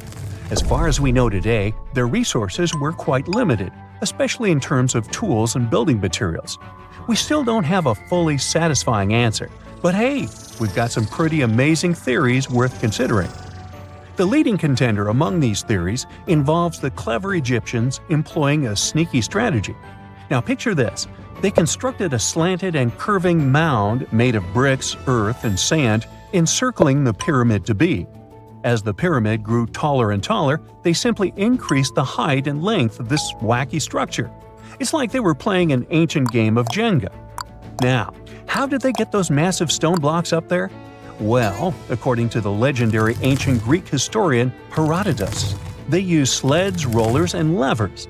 It sounds like they turned construction into a supersized game of tug-of-war. And guess what? Herodotus also claimed that the Great Pyramid, you know, the one from Giza, the granddaddy of them all, took a whopping 20 years to build. There's more. Herodotus also dropped a mind-boggling number on us. 100,000 men were supposedly involved in this pyramid extravaganza. Did they hire the entire Egyptian population? Well, it might not be as far-fetched as it sounds. These men were probably mostly farmers, so they probably focused on the pyramids when there wasn't much work to be done in the fields. You know, like during the flood season of the Nile River. Obviously, specialists in the archaeological community had something to add to this theory. By the late 20th century, they discovered some evidence that suggests the workforce might have been smaller and more permanent than previously thought. Instead of a massive army of 100,000 pyramid builders, They proposed that a modest crew of around 20,000 workers, accompanied by support personnel like bakers, physicians, and even spiritual leaders, could have gotten the job done. There was also this theory that claimed that the pyramids were actually built from the top downward. It suggested that these colossal structures were nothing more than isolated hills used as quarries. The stones were supposedly drawn from these hills, and over time, competing engineers took charge and transformed them into the iconic pyramids we know today. Now, before you dismiss this theory as a wild fantasy, some folks thought it wasn't completely crazy. After all, there are instances where isolated hills exist, so maybe this theory had a tiny glimmer of truth. Whether it involved ramp building or ingenious work schedules, one thing is clear. Those pyramids have definitely left their mark on history and on our imaginations. Now, speaking of ancient Egyptian mysteries, there's this gigantic unfinished obelisk sitting in ancient Egypt, and scientists are trying to figure out how it was shaped. Now, some people suggest that our industrious ancestors used handheld pounders to get the job done. One expert has a different take on the matter, though. He argues that if we take a closer look at the pattern left behind by the shaping tool, we'll notice something peculiar. The walls of the trenches surrounding the obelisk display a neat and even pattern, which is pretty unlikely if they were pounded away by mere mortal hands. According to this expert, those horizontal striations are usually the result of a tool that takes breaks while removing material, leaving its mark on the surface. But wait, there's more.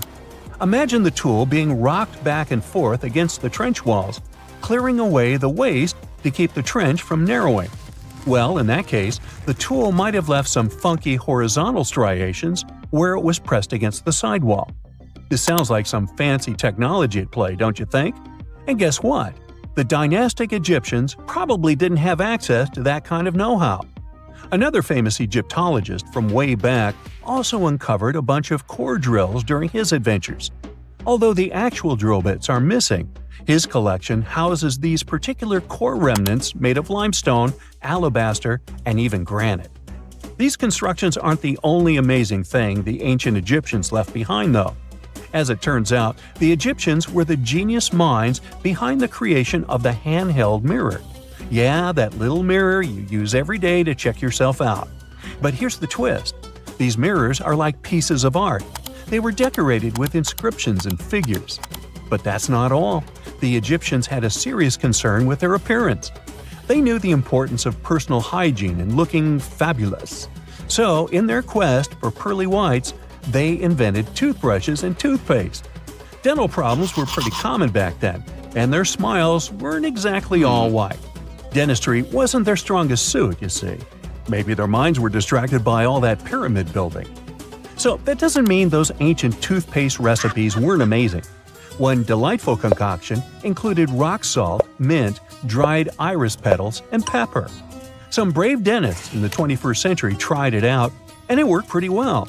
Ground-up ash was also used in another recipe to create a tooth cleansing paste. Mint was missing, so that didn't do much for their breath.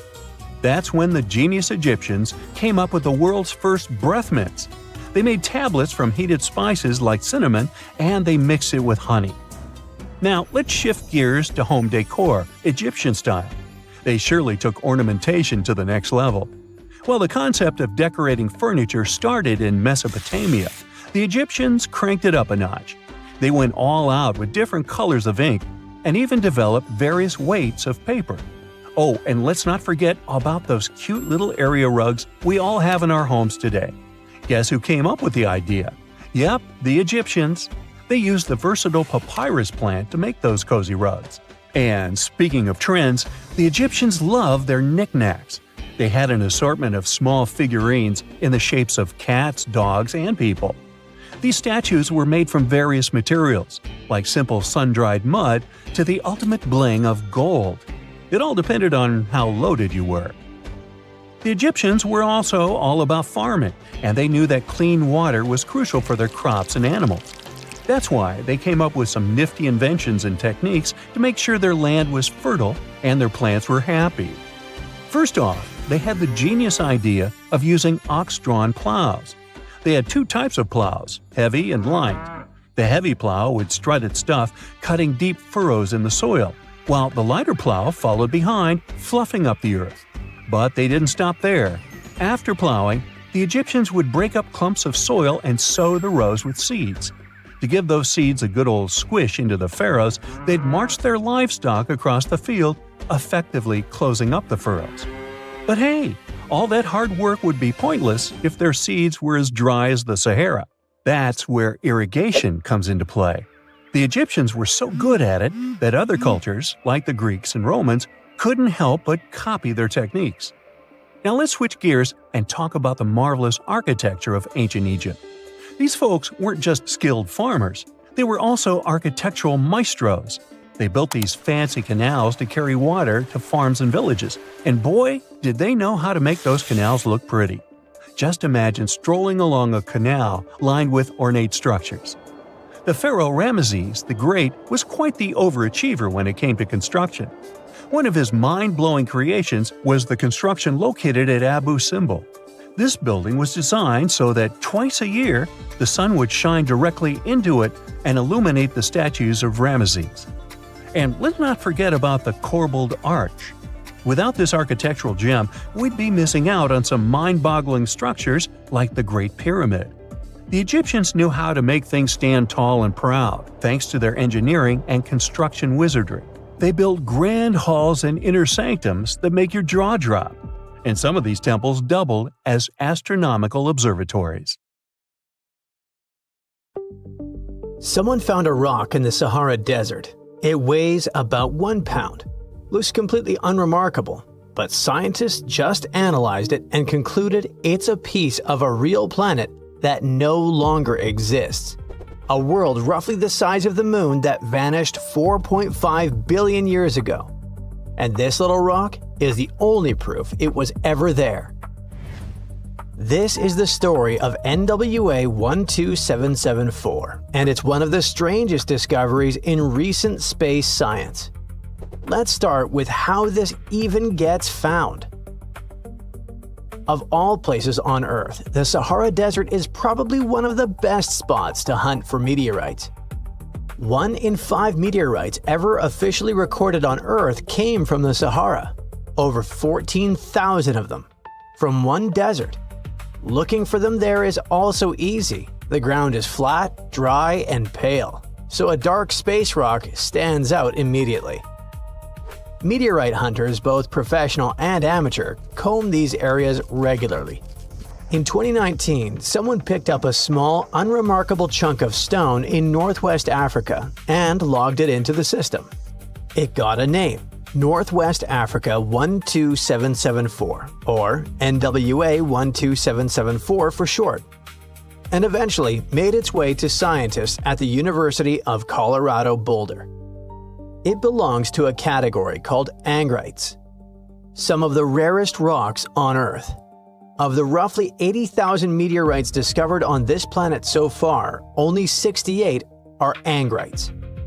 That alone made NWA 12774 interesting, but what was inside it made it extraordinary.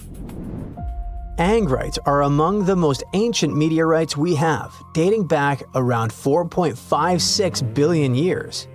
That puts them right at the beginning, the very first chapter of the solar system's story. Their chemistry is already unusual. Low silica, strange mineral compositions. Nothing quite like what you'd find on Earth, the Moon, or Mars. But NWA 12774 was different, even by angrite standards. Inside it, scientists found a mineral called clinopyroxene, something normally found deep beneath Earth's surface, loaded with an unusually high concentration of aluminum. That specific combination is a fingerprint. It only forms under enormous pressure, the kind of pressure that doesn't exist inside small asteroids, the kind that only exists deep inside something the size of a planet. To confirm this, the team ran the numbers using a thermodynamic model, essentially a calculator that works backward from the chemistry of a rock to figure out the conditions it must have formed under. The result was striking. Those crystals needed at least 17.5 kilobars of pressure to form. For context, the pressure at the very bottom of the Mariana Trench, the deepest point in any ocean on Earth, is around 1 kilobar. This rock needed 17 times that, minimum. What makes this even more remarkable is that the tool they used to measure that pressure didn't exist before this study. The team at CU Boulder essentially had to build it from scratch. They called it a geobarometer, an instrument that reads the chemical makeup of a mineral crystal and works backward to calculate the pressure it experienced when it formed. Think of it like a thermometer, but instead of measuring temperature, it measures the weight of an entire planet pressing down from above. Nobody had ever applied this specific technique to angrite meteorites before, so not only did they find evidence of a lost planet, they had to invent a new scientific tool just to prove it. So how big was the planet this came from? Based on those pressure calculations, the parent body had a radius somewhere between 621 and 2,050 miles. For reference, the Moon has a radius of about 1,080 miles, and Mars comes in at around 2,100. So we're talking about a world that was either almost moon-sized or potentially approaching Mars. But here's the detail that pushed the estimate even higher. When scientists X-rayed the fragment, they found something unexpected. The crystals inside had perfectly sharp edges. That matters because sharp edges don't survive being buried deep underground. The heat and pressure would have smoothed them out, which means this piece formed relatively close to the surface of its parent body. And if it formed near the surface, but still needed that much pressure to exist, the planet it came from must have been even bigger than the minimum estimate suggests, possibly Mars-sized. A full planet made of materials fundamentally different from Earth and Mars, gone without a trace, except this 1-pound rock in the desert. The difference in materials is actually one of the most fascinating parts of this story. NWA 12774 contains almost no silica, the stuff that makes up the bulk of every rocky planet we know today. Earth is full of it, Mars is full of it, the Moon is full of it. This world was built from a completely different recipe. It followed an entirely separate evolutionary path, one that no longer exists anywhere in our solar system.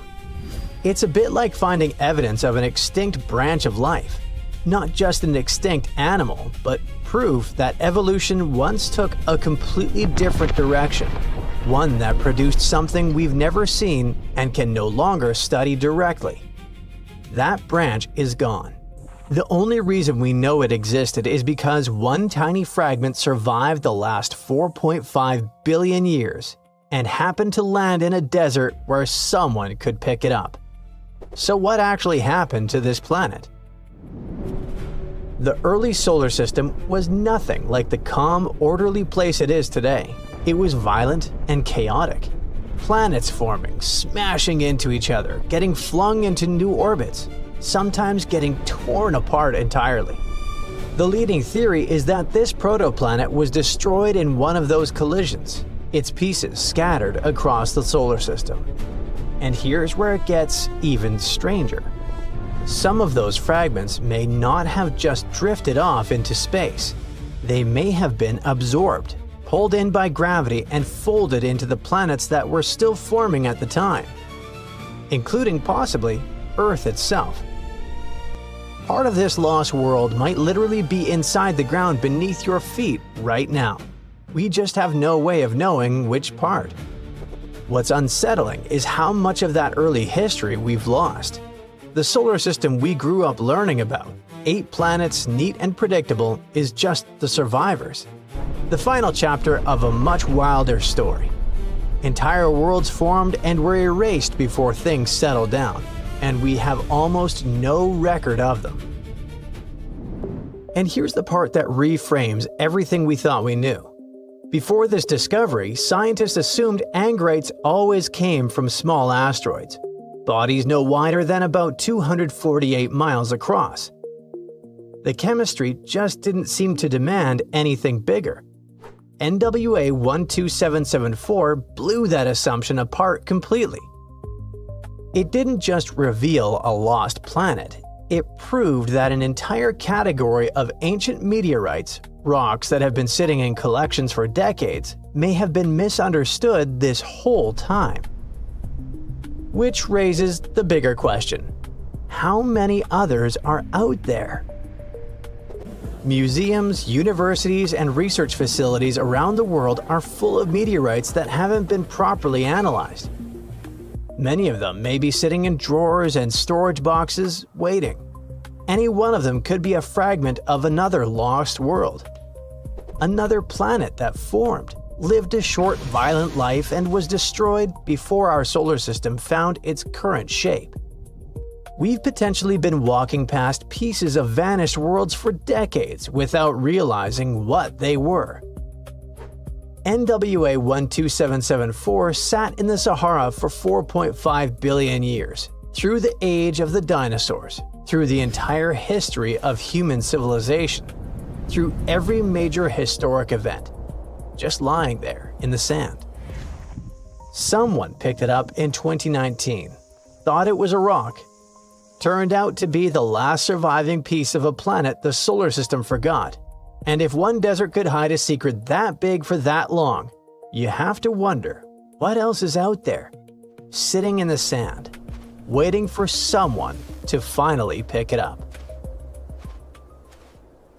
Hey, I bet you didn't know that trees used to grow in the middle of Egypt's barren, sun-roasted Sinai desert. It's true. If you can't picture it, I don't blame you. But archaeologists have recently stumbled upon a tree-lined boulevard. Yep, an actual green avenue, leading to a massive ancient fortress. No, this isn't some mirage or an overactive imagination, although I do have one. But it's turning our ideas of ancient Egyptian desert life upside down. Let's rewind a bit. The site in question is called Tel Abu Saifi, located in the northern part of the Sinai Peninsula. For a long time, it was known as a dusty archaeological footnote, the home of ruins from the Ptolemaic and Roman periods. You know, the era after Alexander the Great swaggered through Egypt and the Roman Empire called dibs. But recently, Egypt's Ministry of Tourism and Antiquities decided to give it a fresh dig. And what they found out turned to be more than just a forgotten outpost. We're talking about a full-on military fortress with defensive trenches, paved roads, lime kilns, barracks for soldiers, and even room for their families. A whole bunch of living quarters right in the middle of a desert doesn't feel very homey until you remember our star, the unexpected Green Avenue. This road was over 300 feet long and 36 feet wide, as long as an American football field, paved with limestone slabs and lined with more than 500 clay planting pits. These weren't for show, they held actual trees, creating a shaded tree-line entrance straight to the fortress. Imagine walking through that, the sun blazing overhead, and suddenly, blessed shade. Ooh. Now, that's not just a grand entrance, that's an ancient red carpet, or maybe a green one. But this wasn't about curb appeal. The existence of hundreds of trees in a desert landscape over 2,000 years ago tells us something big. You see, the Ptolemaic Egyptians weren't simply good at building monuments. They were also masters of water management.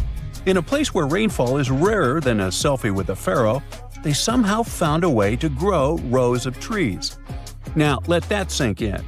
To irrigate that many trees in a desert, they must have had a sophisticated irrigation or water transport system, something capable of moving and distributing water efficiently in this harsh climate. Maybe they channeled groundwater, or maybe they captured seasonal rain, or maybe ancient sprinkler systems. Okay, maybe not that fancy. But still, it's clear they were ahead of their time. Here's the thing, we already know the Egyptians mastered water control.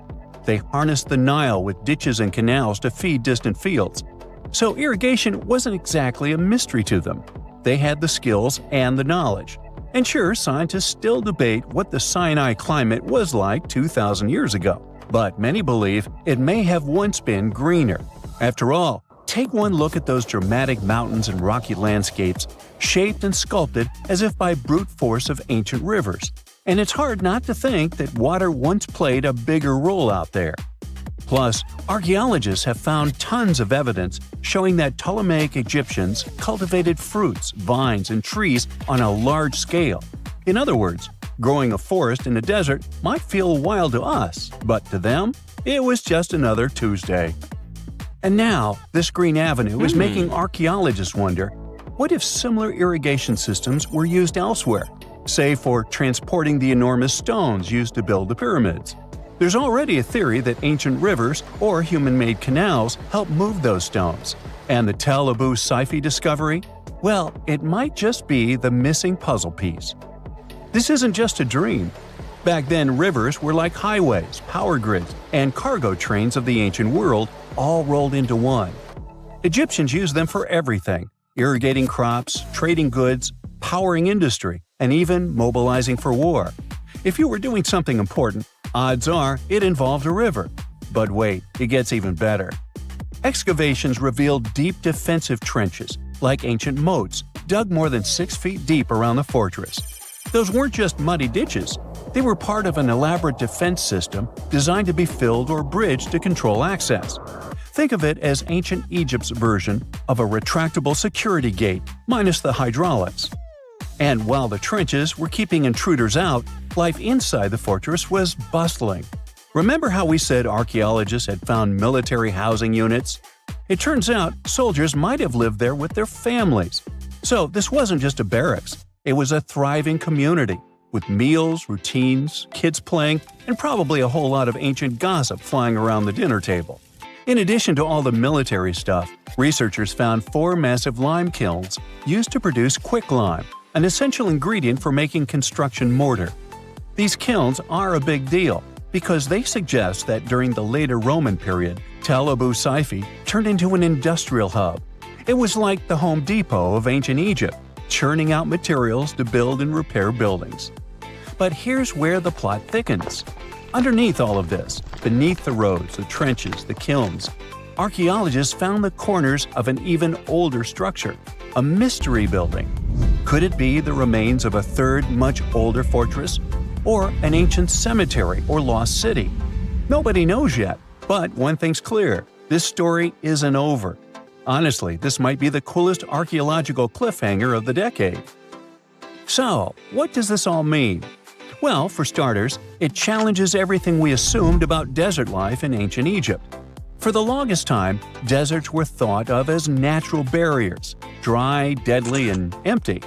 But this find suggests that the desert might have once been green and full of life, not because the climate was dramatically different, but because the Egyptians were incredibly good at bending the environment to their will.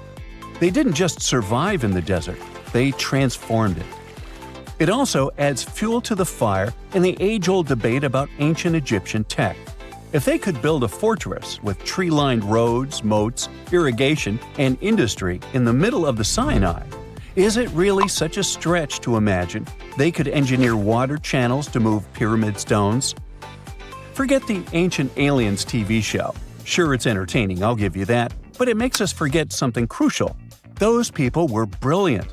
A lot of what we call modern technology is recycled ancient ingenuity. And who knows how much knowledge we've lost over time. Meanwhile, the dig continues. Scientists are now mapping the entire Tel Abu Saifi site, trying to piece together how all the structures connect. Some want to analyze soil samples to find traces of old tree roots and maybe even figure out what kinds of trees once grew there. Imagine if they were date palms. We might be looking at the world's oldest snack lane. You already know that the implications of the discoveries don't stop with history books, right? This kind of discovery has modern relevance too. Our world is going through a lot of change, with crazy weather and huge heat waves. So maybe we should be asking, what can we learn from ancient civilizations that once made the desert bloom? If nothing else, Tel Abu Saifi reminds us that the ancient Egyptians were more than just pharaohs, pyramids, and mummies. They were visionary planners, eco-architects, and straight-up problem solvers. They didn't wait for nature to hand them what they needed, they engineered it. And thanks to discoveries like this, we're getting a clearer picture of just how advanced and, frankly, how cool ancient Egyptian civilization really was. So next time someone tells you deserts are just empty wastelands, you can hit them with this fun fact. Over 2,000 years ago, in the heart of the Sinai Desert, there was a fortress with a tree-lined avenue, moats, military housing, an industrial center, and even a secret underground structure. Take that, sand dunes! Who knows what else is still buried out there, waiting to rewrite history? Centuries ago, Spanish writers described an Incan maze as the place where one gets lost. For 400 years, it was a spooky ghost story and a local legend. But today's researchers have modern devices that can see through the ground. And amazingly, they've found a perfectly engineered labyrinth more than a mile long. What was it really for? And could you actually get lost? Well, let's find out. Long before the first Europeans set foot in South America, the Inca were busy running a massive empire. At its height in the 1400s, this empire stretched over 3,200 miles. But what's cool is that they ran it without a conventional written language. Instead, they used something called a quipu, which was basically a bunch of colorful strings tied in different ways. It was like a spreadsheet made of chords. Special record keepers could run their fingers over these knots to track taxes or figure out how many potatoes were sitting in a warehouse hundreds of miles away. The empire is also famous for its massive 25,000-mile road network. Since they didn't have horses, they relied on a relay system of professional runners known as chasqui. These guys were basically Olympic-caliber athletes in a daily relay race. One was resting while the other was running to reach the next checkpoint. This way, they were able to cover about 150 miles in just one day, passing along information and smaller items. The Inca didn't let a massive canyon stop their system. Instead, they literally wove bridges out of grass. They had about 200 of those hanging over ravines long before Europe had its first suspension bridge. But since grass tends to rot, this was a yearly maintenance project. You can still see one of those at the Quetzalcoatl Bridge in Peru. Every June, local villagers braid fresh grass into new cables and rebuild the whole bridge by hand. All of these roads eventually led back to the heart of the empire, the capital Cusco. It was considered holy, and the Incas even shaped parts of the city to make it look like a puma. The fortress of Sacsayhuaman and the walls were an engineering wonder. The Inca hauled huge stones uphill without engines or steel cables, then fit those blocks together like Tetris. Peru was always troubled by earthquakes, so this technique was used for safety. When the ground shakes, stones don't snap and crack. They wiggle a little, kind of like they're dancing. Then the shaking stops, and the blocks settle back into place. That's why ancient Inca walls are still standing, while modern brick buildings nearby have fallen apart. For centuries, people kept talking about the possibility of a hidden underground root system beneath the city. However, you can't just start digging up a modern city looking for treasure. That's why researchers use the high-tech X-ray vision, ground-penetrating radar to spot empty space, plus sound surveys to double-check. The data shows a connected underground network stretching almost 1.5 miles. One end sits under the Coricancha, the Temple of the Sun, once famous for its walls covered in sheets of gold. The other end points straight toward Sacsayhuaman. That's a direct secret link between the city's holiest altar and its strongest fort. These tunnels are not crawl spaces. The scans estimate passages around 8 to 9 feet wide and about 5 feet tall, big enough for people to walk through. That size shows they were made to be regularly used. Researchers think the Inca built them with a cut-and-cover method. They dug a long, shallow trench, lined it with stone walls, laid stone slabs across the top, then filled it back in and rebuilt the street above. That kept the route hidden in plain sight. And it didn't get crushed because it wasn't deep. The tunnels are only about 6 to 10 feet below ground, so the weight above isn't enough to cave in a stone roof. The sidewalls hold back the earth, and fitted stones help the structure survive shaking. That same earthquake dancing logic applies underground too. The stones can shift slightly without snapping. Underground, there's no natural light. Every turn looks the same. Add branches, darkness, and echoes, and you can lose direction fast without a guide. Local stories say entrances were sealed, partly because people kept getting lost, especially those going in looking for treasure and not coming back out. One of the most famous legends in Cusco is about a man who supposedly found an open entrance centuries ago. The story goes that he spent weeks lost in the pitch black before finally climbing out of a hole near the Sun Temple. He supposedly emerged clutching a solid gold ear of corn, then passed away on the spot. Ah, the irony. While researchers haven't found any gold corn yet, the radar proves that a route matching that legend is real. The Inca were obsessed with precision. You can see it right on a stone wall in Cusco at the famous 12-angled stone. It's a single block carved with 12 precise sides, cut so perfectly that it locks into the surrounding stones without any mortar. There is no cement and no glue. It fits so snugly that you cannot even slide a needle into the cracks. It's a jigsaw puzzle that has stayed in place for more than 500 years and has become a cultural heritage of Peru. The Inca were so good at engineering that people are still uncovering new parts of their world today. Places like Choquequirao. After it was abandoned, the forest enveloped it, and it remained out of public view for a long time. It's a massive stone complex with structures and terraces built right into the mountainside. But the idea of hiding infrastructure in plain sight wasn't unique. Ancient groups all over the world had the same idea. In Turkey, there's a place called Derinkuyu. It's like a massive underground city built upside down into the earth. It goes nearly 300 feet deep. People carved the whole thing into volcanic rock. It had schools and kitchens. Archaeologists estimate that 20,000 people could disappear into this hole and live there for months. The builders made massive stone wheels to act as doors that could only be opened from the inside. Derinkuyu is just one node in a massive network. The entire region is practically hollow.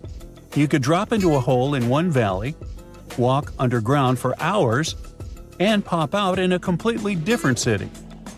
Some reports claim it could even filter smoke, so the surface looked totally undisturbed. In northern France, there's Naur, a hidden settlement dug beneath farmland. From above, it looked like nothing. Below ground, it was like a human ant colony with 300 rooms. It started as a mine, but turned into a secret bunker with stables, kitchens, and chapels. People carved names and dates into the walls, and you can still read them today.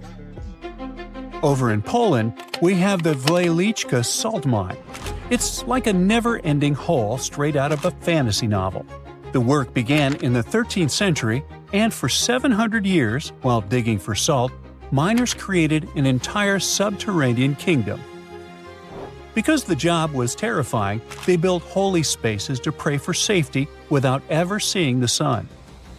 The complex goes on for 170 miles and reached depths of 1,000 feet.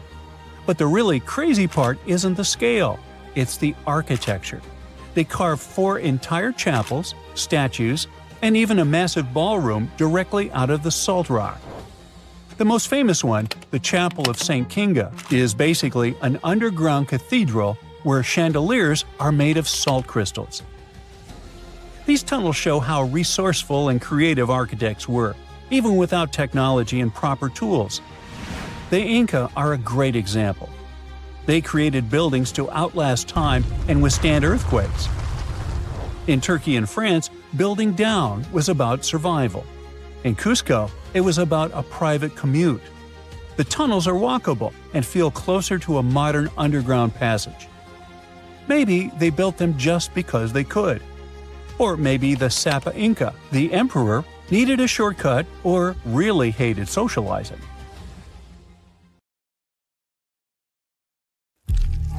When you hear the word mummy, you might get a chill down your spine. That's because most of us associate this word with those creepy characters we've seen in some scary movies. But in reality, mummies have helped us understand a lot about ancient civilizations, their rulers, and about how people used to deal with losing their loved ones. The people most famous worldwide for their mummies are the ancient Egyptians. They believed that some sort of existence after passing away was possible, if certain conditions were met. That's why they insisted on preserving the human body through the process of mummification and placing the mummy in a furnished tomb, kind of like giving it a fully functioning apartment of its own. Why did they believe in this? Well, because they were deeply connected to their natural environment for the most part. They saw the natural cycles around them, like how the sun rose every day, followed by the moon, or how new life was always sprouting from plants, even after they had wilted away. They also believed that the powerful spirit Osiris, who represented the cycle of passing away and resurrection, played a role in this process. To prepare for the afterlife, the ancient Egyptians followed certain rituals, like mummification, which involved using materials like honey, resins, and incense to preserve the body. There's no other mummy more popular than that of King Tut. He was a young pharaoh who ruled over 3,000 years ago in Egypt. The problem with discovering ancient royal tombs is that most of such burial sites were previously robbed. People knew ancient rulers had been left with many valuable belongings, so those locations became vulnerable to thieves. When King Tut's tomb was opened in 1922, people were excited because it had not been robbed, like many other previously discovered royal tombs. That's how well hidden it was. Inside, his mummy was encapsulated in a total of 3 coffins, including one made of gold. The objects found in his tomb showed us what ancient Egypt was like, and studying his mummy also helped us learn about the culture and practices popular at the time when he passed away. We also learned about his family by looking at his DNA. Scientists were able to discover that he had had a disease called malaria and a problem with his foot that might have made it hard for him to walk. Ramses II was another pharaoh in Egypt who ruled for 68 years, which was quite a lot back in the day. He was known for his expansion campaigns and building projects. Many objects from his time as a ruler still exist today, including a large statue of him. Ramses II was about 6 feet tall and lived to be about 90 years old. After looking at his mummy, scientists concluded that he may have had a medical condition that affected his spine. Now, remember those thieves I mentioned before? They are probably the reason why Ramses II ended up in a plain coffin in a secret collection of royal mummies at Deir al-Bahari, which was rediscovered in 1881. Thankfully, archaeologists were able to identify him because his journeys had been recorded on his wrappings. The process was really tedious too. In fact, in ancient Egypt, the mummification process could take a staggering 70 days to complete. A special person would say a very specific speech while delicately handling the body and drying it out using a type of salt called natron. They also used linen and resin to make the body look more lifelike and to wrap it in cloth. The tomb was equally as important for ancient Egyptians. The walls of King Tut's tomb, for example, were adorned with intricate artwork that depicted his journey to the afterlife, from his burial procession to his passage through the underworld. The ancient Egyptians believed that everyone made this journey after passing away, and they filled their tombs with items and paintings to help the person in their spiritual travels. Additionally, the walls of the tomb were decorated with spells from a special book, which contained a collection of poems that the Egyptians believed would help people reach the afterlife. And speaking of how important this journey was, people also placed food in these ancient tombs. In King Tut's tomb, archaeologists discovered 36 jars of vintage beverages and 8 baskets of fruit, which were believed to be left there to help him in his journey to the afterlife. The Egyptians believed that traveling to the afterlife took a really long time, so they left a lot of supplies, such as food and water, to sustain their loved ones. Pharaohs also generally had numerous luxurious garments and beautiful jewelry in their tombs to ensure that they would have a fashionable journey. These items included various types of linen clothing, such as tunics, scarves, gloves, and headdresses, as well as a lot of gold jewelry with precious stones, like bracelets, buckles, pendants, necklaces, rings, and even precious depictions of insects for protection. Some were also deposited with fans made from ivory and ostrich feathers to keep them cool in the afterlife. Some ancient rulers were even placed in their forever apartments along with boats. For example, Pharaoh Khufu built the Great Pyramid at Giza as his tomb, and a large ship was found inside. King Tut, however, was buried with multiple boat paddles, but no actual boat. Instead, he had 3 chariots and numerous walking sticks made of precious materials, perhaps indicating he'd rather travel to the beyond by land, not by water. Amongst the most interesting objects found near ancient mummies are bottles of oils and perfumes. If rulers were supposed to be fashionable, why not smell nice too, right? Also, some of them had some ancient kinds of board games, most of them made out of precious materials like gold or ivory. One of those games was called Senet. It was very popular amongst the ancient Egyptians and very similar to modern-day chess. The ancient Egyptians may have the most famous mummies out there, but they weren't the first to invent the procedure. In fact, it all started in South America with an ancient civilization named the Chinchorro. As far as we know today, these people were the first to mummify their loved ones that had passed away. They did it somewhere around 2,000 years before the Egyptians started their own rituals. Sure, we can tell a lot about ancient rulers by studying these mummies, but until recently, we had no idea what they really looked like during their lifetime. Not so long ago, though, some very special mummy paintings were found by archaeologists studying ancient Egyptian objects. These mummy portraits are highly detailed paintings of individuals that were made while they were still alive. Such paintings were often painted on wood, as opposed to the classical portraits we all know about, which are painted on canvas. They are known for their realism and beauty, and have even been used by researchers to diagnose diseases by comparing them to the corresponding mummies. Some of these portraits also include depictions of jewelry, which was later found on the mummies. The recent discovery of these mummy portraits in Central Egypt is significant, as it marks the first time in over a century that such paintings have been found.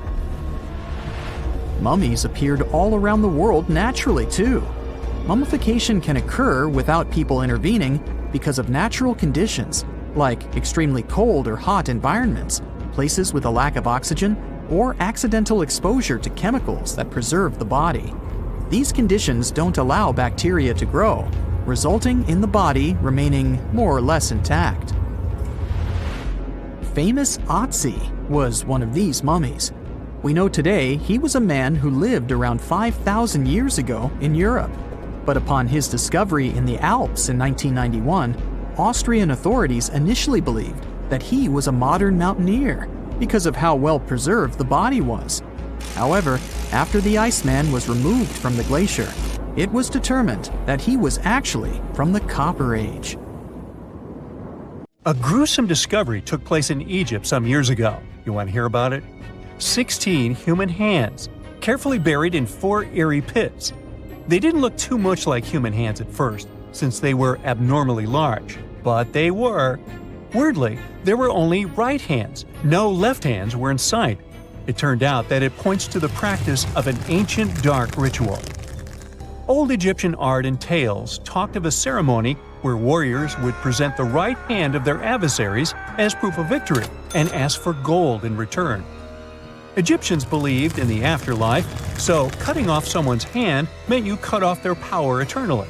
Guaranteeing this type of defeat was interesting to the winning party. Here, the fight was between Egyptians versus Hyksos, who lived in what was once known as Canaan. Egypt has always been the center of some history-changing findings, and some time ago, this papyrus was found. If we stretched it open, it would be just a tad bigger than the height of a skyscraper. The world's tiniest skyscraper, I mean, which is located in Wichita Falls, Texas. When humans didn't write on their Notes app, they wrote on this thing, made from the medulla of a papyrus plant. Around 2,000 years ago, ancient Egyptians wrote something reminiscent of a book where they describe most of their funerary traditions and their visions of the afterlife. It's considered one of the most important texts from ancient Egypt and is still sold in bookstores to this day. This ancient manuscript was unearthed from a chamber located just south of the Pyramid of Djoser, located in Saqqara. Oh yes, Djoser is the oldest pyramid in Egypt and not the Giza pyramids like most people think. So recently, the site of Saqqara buzzed with excited archaeologists who probably found one of Egypt's oldest complete mummies. They believe that this beautiful and well-preserved mummy was that of a wealthy man. He was discovered in a deep shaft, covered in layers of gold leaves. There are many symbols that show he was an important and wealthy man, like the band he wore on his head, the bracelet on his chest, and the fact that he was embalmed with a tunic, which was reserved for Egypt's finest. The most exciting part of the entire discovery was finding the resting place sealed with mortar, just as the ancient Egyptians had left it 4,300 years ago. Now this may sound weird, but back in 2008, archaeologists discovered a missing pyramid. Now it went missing because it deteriorated over the span of 4,000 years. Today, you can only see its base. It was a pretty important site back in ancient times. It is said that around the area of the pyramid, the ancients hosted a special type of ceremony where high priests would carry mummified remains of sacred bulls. Now, here's a fun fact. Ancient Egyptians believed that Apis bulls were earthly incarnations of the city deity of Memphis and was connected to rites of fertility. It wasn't just any Apis bull, though. They needed to be all black, with a single white mark between its horns and a bunch of very specific characteristics. They were selected by the local priests and honored until they passed away. After that, they were mummified and buried in underground galleries. Meanwhile, this missing pyramid sort of disappeared around the 1800s. It was a German archaeologist who first found it in the village of Saqqara. He called it the Headless Pyramid when he first found it. But then, years after the official discovery, the desert sand came along and covered the whole thing. There were some excavations between the 19th and 20th centuries, but they weren't too systematic. That's why scientists were so thrilled when they dug an entire pyramid's base after removing the 25-foot mound of sand that was covering it. Oh, and it turns out American archaeologists are excavating a cemetery in Egypt that could contain over 1 million mummified bodies. So far, archaeologists have dug around 1,700 mummies. One of the main differences from other classic Egyptian mummies is that these people weren't kings and pharaohs. They were commoners that most likely lived about 1,500 years ago, when Egypt was controlled by the Roman and Byzantine empires. The name of the cemetery is cool, though, the Way of the Water Buffalo, just in case you want to check it out on your next trip. Other than bulls and buffaloes, ancient Egyptians also liked baboons. Are you seeing a pattern here? In the beginning of the 20th century, archaeologists discovered a site filled with mummified baboons in a place called, guess what? The Valley of Monkeys. An animal wouldn't have been mummified if it wasn't considered important. Certain animals were more important than others, since they were linked to specific deities. Jackals were connected to Anubis, the ancient god of the afterlife, and cats were likened to the female deity Bastet. Baboons were a pretty big deal, since they were believed to be connected to Thoth, the deity of wisdom and advisor to Ra, one of Egypt's supreme deities. The archaeologists who studied these animals weren't too happy. They think these baboons were kept inside and were deprived of sunlight for most of their lives. They had extreme vitamin D deficiencies and they were poorly fed. Maybe Thoth got angry with these baboon keepers. Just a guess. Since there's never a boring day for archaeologists in Egypt, they also found human mummies with golden tongues. Since Egyptians were all about the afterlife, they believed that golden tongues might help a person speak once they pass to the other side. I mean, it's a long shot, but hey, why not? Some of these mummies were placed in wooden coffins with goods, such as necklaces, pottery, golden artifacts in the shape of lotus flowers and scarab beetles, and iPhones. Just kidding. A new temple was also unearthed recently in Egypt. Scientists believe it was dedicated to honor Zeus Cassios. That deity would be a cross between Zeus, the almighty Greek deity of the sky, and Mount Cassios. While digging around the Sinai Peninsula in Egypt, archaeologists spotted 2 pink granite columns poking out of the ground. And bingo! They believe these columns represented the temple's front gate and collapsed during an earthquake many years ago. And speaking of deities, there weren't only super serious deities. Recently, scientists unearthed a golden ring in a city south of Cairo. No, Frodo, it's not magical. It was a normal gold ring, but it had the depiction of the deity of fun, officially named Bes. This deity is often described in sacred texts as a happy, chubby dwarf.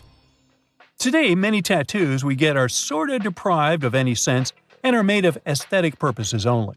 In ancient Egypt, though, women would get tattoos as a token of protection for childbirth. That's what scientists think, at least. Around the Nile region, scientists found some mummies that had well-preserved tattoos, which is a rarity since the skin deteriorates so easily. 2 of these women tattooed their lower backs, and the drawings were simple. They were mostly pictures, including that same chubby dwarf we just talked about, Bes. He also had a side hustle as the protector of women during childbirth. Now, would you believe me if I told you ancient Egyptians invented robots? No? Well, that's because that's not entirely true. Sure, they were astronomers, mathematicians, and engineers, and somehow they also squeezed an eccentric invention into that package. An automated deity some scientists called Hathor. This wooden statue had been in the Metropolitan Museum of Art for years before someone noticed its secret. With the help of an X-ray machine, specialists discovered a mechanical operating system inside it. The pulley-like axis goes from the statue's shoulder to her left leg. When the system rotates, the statue raises and lowers her hand. Hey, pick me! Pick me! I got my hand up. The year is 1923. 2 teenagers sneak out of their homes in the middle of the night in Florida City. Rumor had it that an old man was building a rock castle by himself. But every time someone tried to see what the old man was doing, he would stop working. The curious teens managed to sneak into Ed's backyard and saw something they could later describe as magic. They recalled seeing rocks moving around like helium balloons. The old man was moving up to 30 tons of stone by himself to build his castle. Even if he didn't allow anyone to see him working, he would proudly talk about it around the town. But whenever people asked how he was building a stone castle all on his own, he simply answered, "I cracked the secret of the pyramids." This story begins in Latvia, Edward Leedskalnin's home country. Edward was born in a small village on January 12, 1887. He was born in a family of stonemasons, which is probably where he learned ancient techniques of building. However, he grew up as a sickly boy, which meant he could never carry much weight or undergo heavy physical activity. At the age of 26, an unfortunate turn of events determined Ed's fate. The love of his life broke off their engagement, and heartbroken Ed decided to move to the United States. He lived in a couple of American states before finally moving to Florida, where his life's adventure started.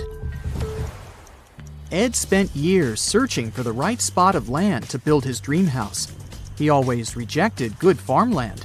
When people wondered why, he only smiled. Finally, when he bought land of his own, it was deemed terrible by his close friends. The soil was bedrock. He could neither plow nor farm it, but it seemed perfect for what he was seeking to build. Ed's close friends would often describe him as eccentric. When asked why he wanted to build a house, he would only say, "It's for my sweet 16. Someday she's coming back." Then, he changed the topic of the conversation. It took Ed about 30 years to finish Coral Castle, and he did it all by himself. He would only work under the cloak of night and never let anyone see what he was doing. The completed Coral Castle embodies a number of unsolved mysteries. If you were to visit the site back then, you'd have to go through a 9-ton, 8-foot-tall revolving gate door that even a kid could push with just one finger. Ed was so proud of this door that he originally named the site Rock Gate Park. It was renamed Coral Castle only much later, after Ed's passing. Once inside, visitors would access the incredible wonders of Ed's constructions: towers, mystic symbols, furniture, and swing sets, all made entirely of monolithic blocks of stone.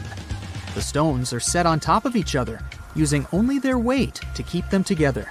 And believe it or not, the entire park gathers around 1,100 tons of stone. Today, if you visit Ed's living quarters, you'll even see the simple instruments he used to construct all of this: chisels, hammers, ropes, and pulleys. The type of work he did is difficult even with modern-day equipment, let alone without it. Coral Castle's main mystery lies in how Ed managed to do it. The only photograph of Ed Leedskalnin at work shows a simple leverage structure of a chain hoist attached to a wooden tripod. The tripod was made of old telephone poles with a small wooden box on top. What was in the box is, of course, a mystery. Unfortunately, he took his secrets with him, not sharing the truth of his work with anyone else. Yet, not all is lost, as there are many theories and speculation surrounding what could have happened there. One theory says that there is a harmonic grid inside the Earth's surface, something that would create anti-gravity spots around the globe. It's believed that Coral Castle was built in such a spot. This could explain why it took Ed so long to find land that pleased him. Maybe what he was looking for was a place that allowed him to experiment with anti-gravity forces. Yet, whenever Ed talked about his work, he would say he understood the laws of weight and leverage, and, sure thing, that he had cracked the secret of the pyramid builders. And what secret is that, you might ask? According to Ed himself, it has to do with magnetism. He even published a pamphlet called Magnetic Current. There, he explains that every object has magnetic particles inside of them. A person just needs to understand where they are located inside such objects. This way, objects can be lifted and moved around without much effort, just like moving something heavy underwater. Researchers say that if we assume Ed Leedskalnin and the pyramid builders used the same technique, then it would only have taken 4,700 workers to build the Great Pyramid of Giza, instead of the 20,000 to 100,000 that is currently estimated. But this story just keeps on getting more and more mysterious. In the late 1920s, Ed was finishing the construction of Coral Castle in Florida City. Rumors about his work had spread around town.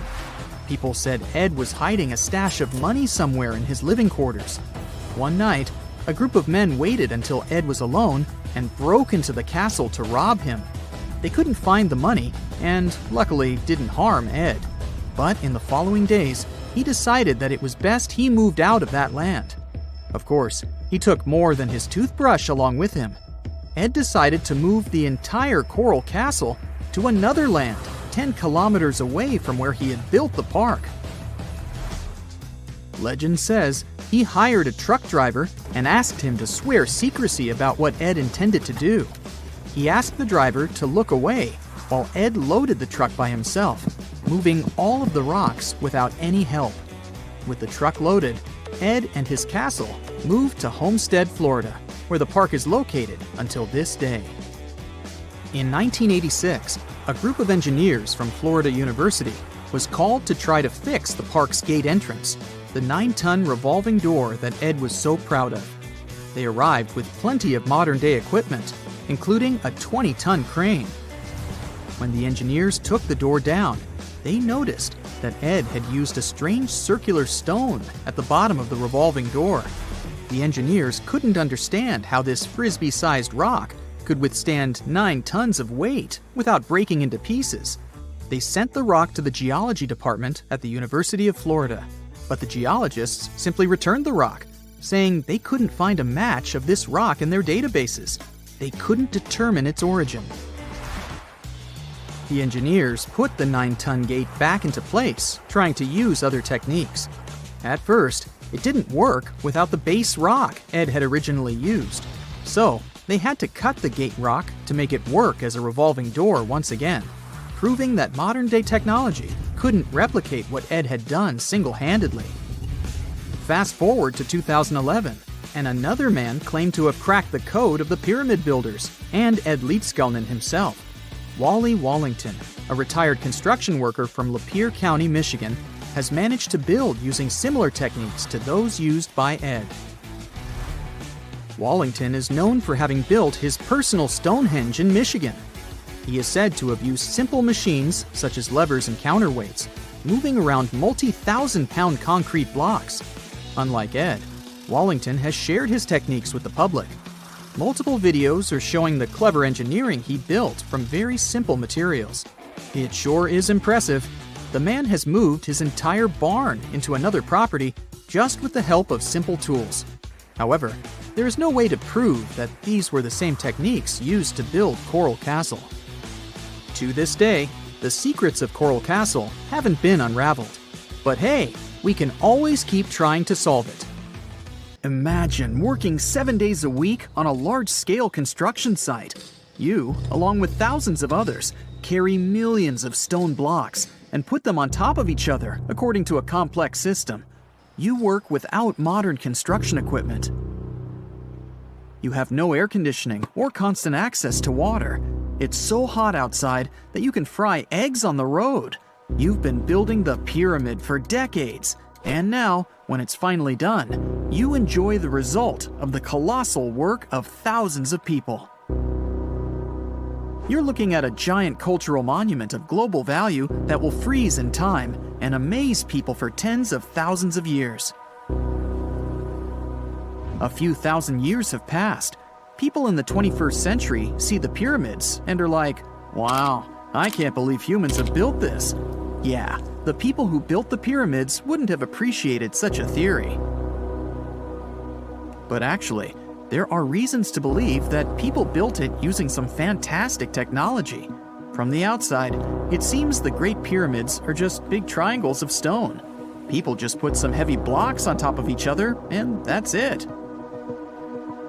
In fact, the design seems too perfect to be true. The pyramid consists of more than 2 million blocks.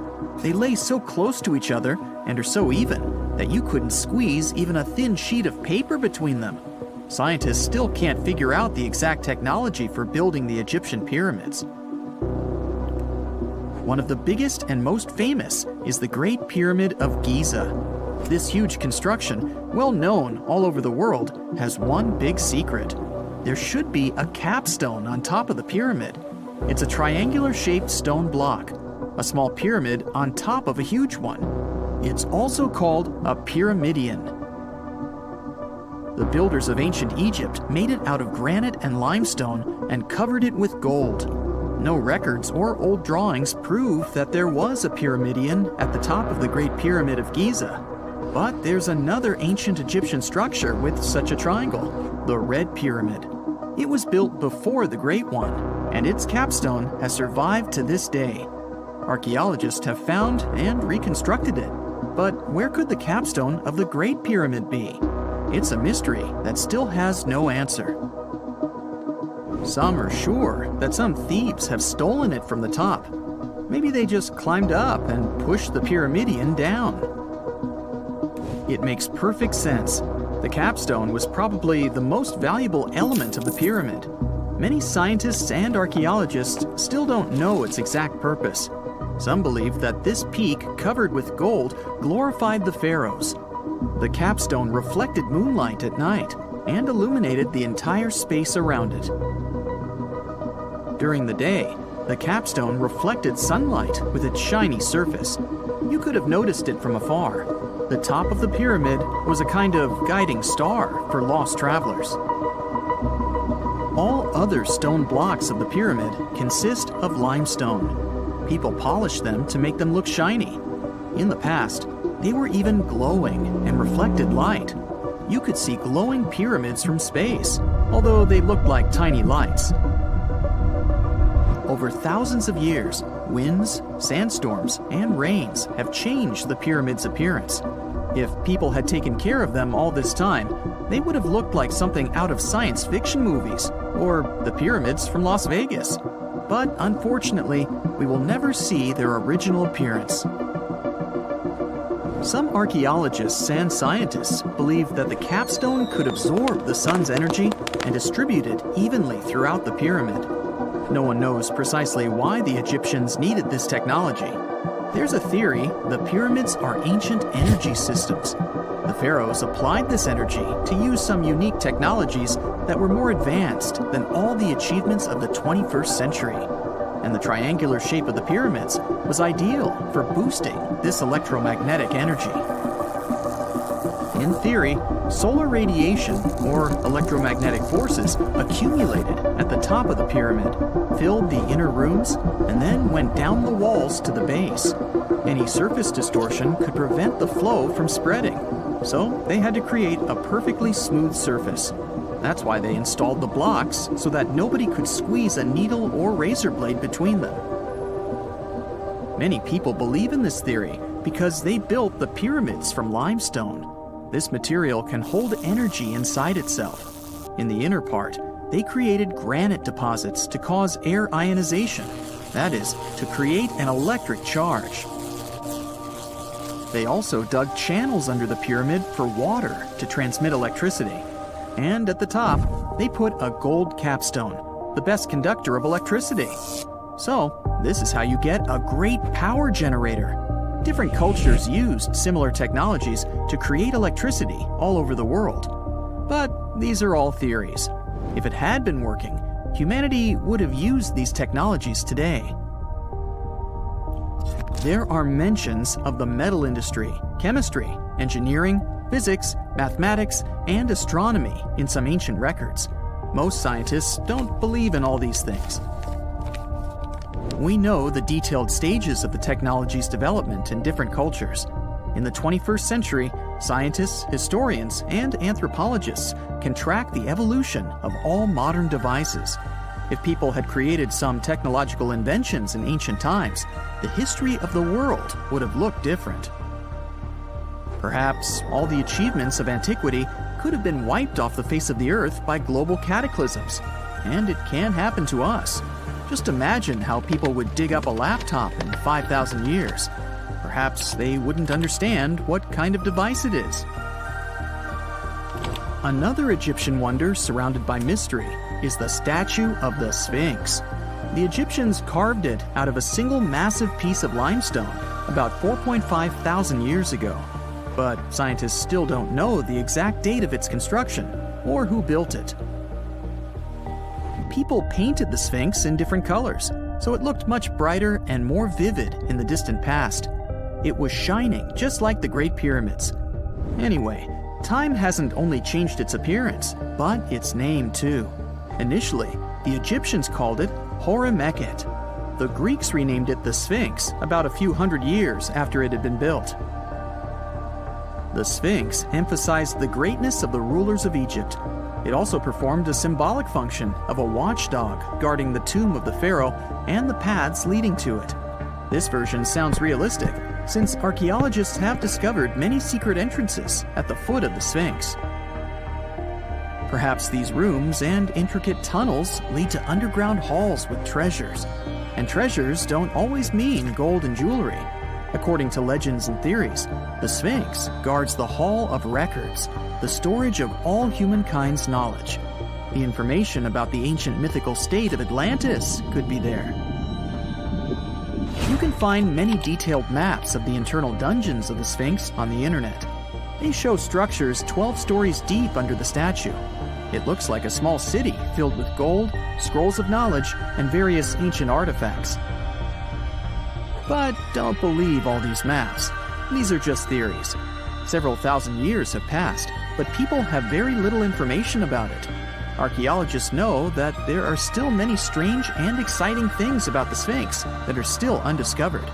Some locals are afraid to research because they believe they can awaken something terrible from the underground depths. Therefore, it's mostly scientists from other countries who conduct the excavations. In 1998, scientists discovered strange tunnels leading to empty rooms under the Sphinx. They realized that some people tried to get there through tunnels in the past, and maybe those people took all the treasures that were there. One of the legends says that some powerful artifact lays beneath the Sphinx. Its technology can change the whole world, but the locals are hiding it because it can damage the planet.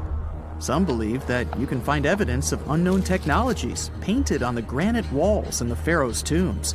But most likely, these paintings and signs tell us the myths and legends of ancient Egypt. But what if Egyptian symbols and drawings are detailed instructions for using ancient technologies? What if the locals that lived at that time thought, people in the future won't be able to get energy themselves. Let's leave some detailed instructions for them. Anyway, there are many riddles and theories.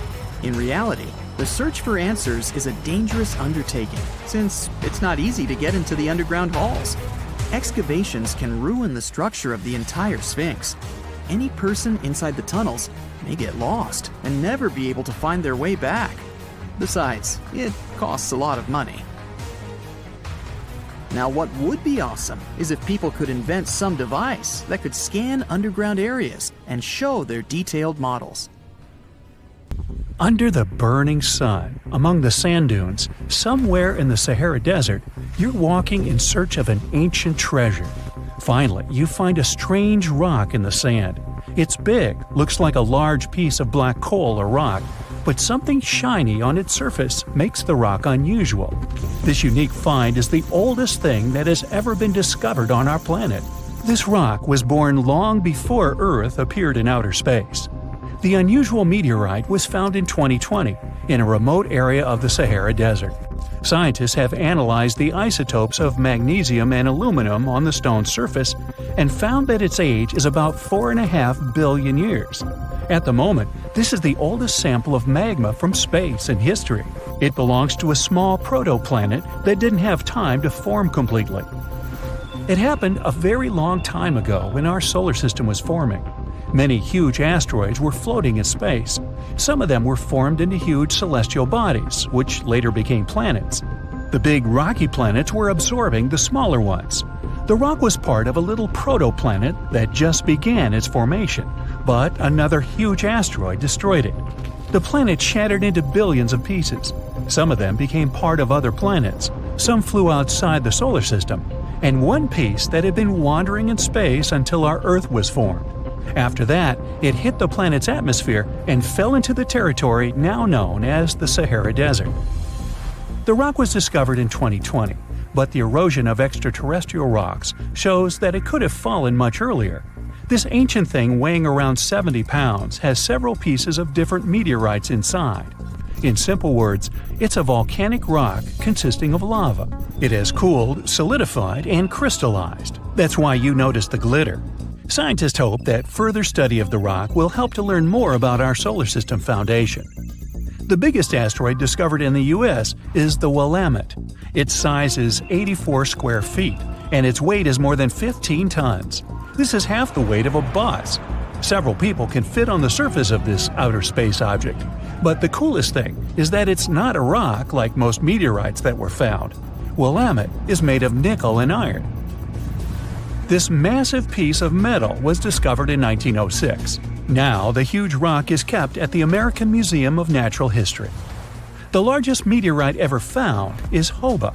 It's located in Namibia, and people have never changed its position because it's too heavy. The weight of Hoba is 60 tons. It's heavier than a tank. The next space-related event occurred on February 28 in southwest England. On this day, a huge flash lit up the sky. Then there was a loud crash. Several residents opened the doors of their houses and noticed a black sooty spot on the lawn. They immediately guessed what had happened and reported the discovery to the British Meteorite Observation Network.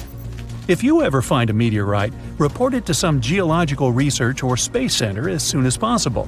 The longer a space rock lies on the ground, the faster it loses its value. Rain, dust, snow, wind, scorching sun, all these factors damage the surface of the meteorite. It makes it difficult to study the celestial object. The meteorite found in England looks like coal, but it's way softer and more fragile. It most likely used to contain frozen water. The rock is part of a huge asteroid that plowed through outer space when our solar system hadn't fully formed yet. They found a unique combination of minerals inside the rock. It can help scientists learn more about the origins of the solar system and life on Earth. Now we're heading to Germany, to the small town of Nördlingen. A huge ancient meteorite's hidden here. It's very difficult to notice it unless you know the secret of this town. You're walking along the cozy little streets and looking at the buildings with beautiful architecture. You spend the whole day there and don't find anything that reminds you of a meteorite. To solve the mystery, you need to get out of town. So you climb a high hill and see that the city is located inside a pit. For a long time, locals were sure the house was located in the crater of an extinct volcano. If you look at the houses from a certain angle, you may notice an unusual shining coming from them. In the middle of the 20th century, a group of geologists came here and immediately declared that the crater doesn't look like a volcanic one. The town was built on a huge crater left by a meteorite. The huge celestial body fell here about 15 million years ago. It was so hot that the carbon bubbles inside instantly turned into small diamonds. When people were building this city, they didn't know they were using expensive stones, since the diamonds were hardly visible. The locals never attached importance to the fact that the city walls shine unusually in the sun. Now they believe this place was built from diamonds that had fallen from the sky. Our next stop is in the UK again. This time the rocks are of an earthly origin. The famous Stonehenge. People place circles of rocks here in a certain order. Everyone knows about this archaeological monument, but no one knows the reason for its creation for certain. Another construction built out of mysterious rocks was discovered just 2 miles away. It's called Superhenge. It's bigger, heavier, and takes up more space. Each plate here is 15 feet, which is about the height of 2 floors. Once, the stone stood vertically and formed a huge semicircle. But someone pushed the stones over about 4,500 years ago. It was a college prank. No, not really. That's why they couldn't be detected for a long time. Scientists still can't solve the mystery of Superhenge, but they believe the standing vertical stones were part of some huge monument. Some other amazing rocks are located in the south of Costa Rica. There are big ones, the size of a human, and there are smaller ones, the size of bowling balls. And they all have a perfectly round shape. These giant rocky spheres were created by people. It must have taken years of polishing using stone tools to get the perfect round shape. These balls are incredibly heavy, but can easily roll like a basketball. All the rocks are of a different age. Some of them were created about 2,500 years ago. Most of them are made of molten volcanic magma. Until now, scientists don't know for what purpose these stones were used. They were found in different parts of Costa Rica, near big cities. It's possible that ancient civilizations installed them specifically to show the greatness of local kings. Also, many experts believe the rocks were used as a tool for studying astronomy.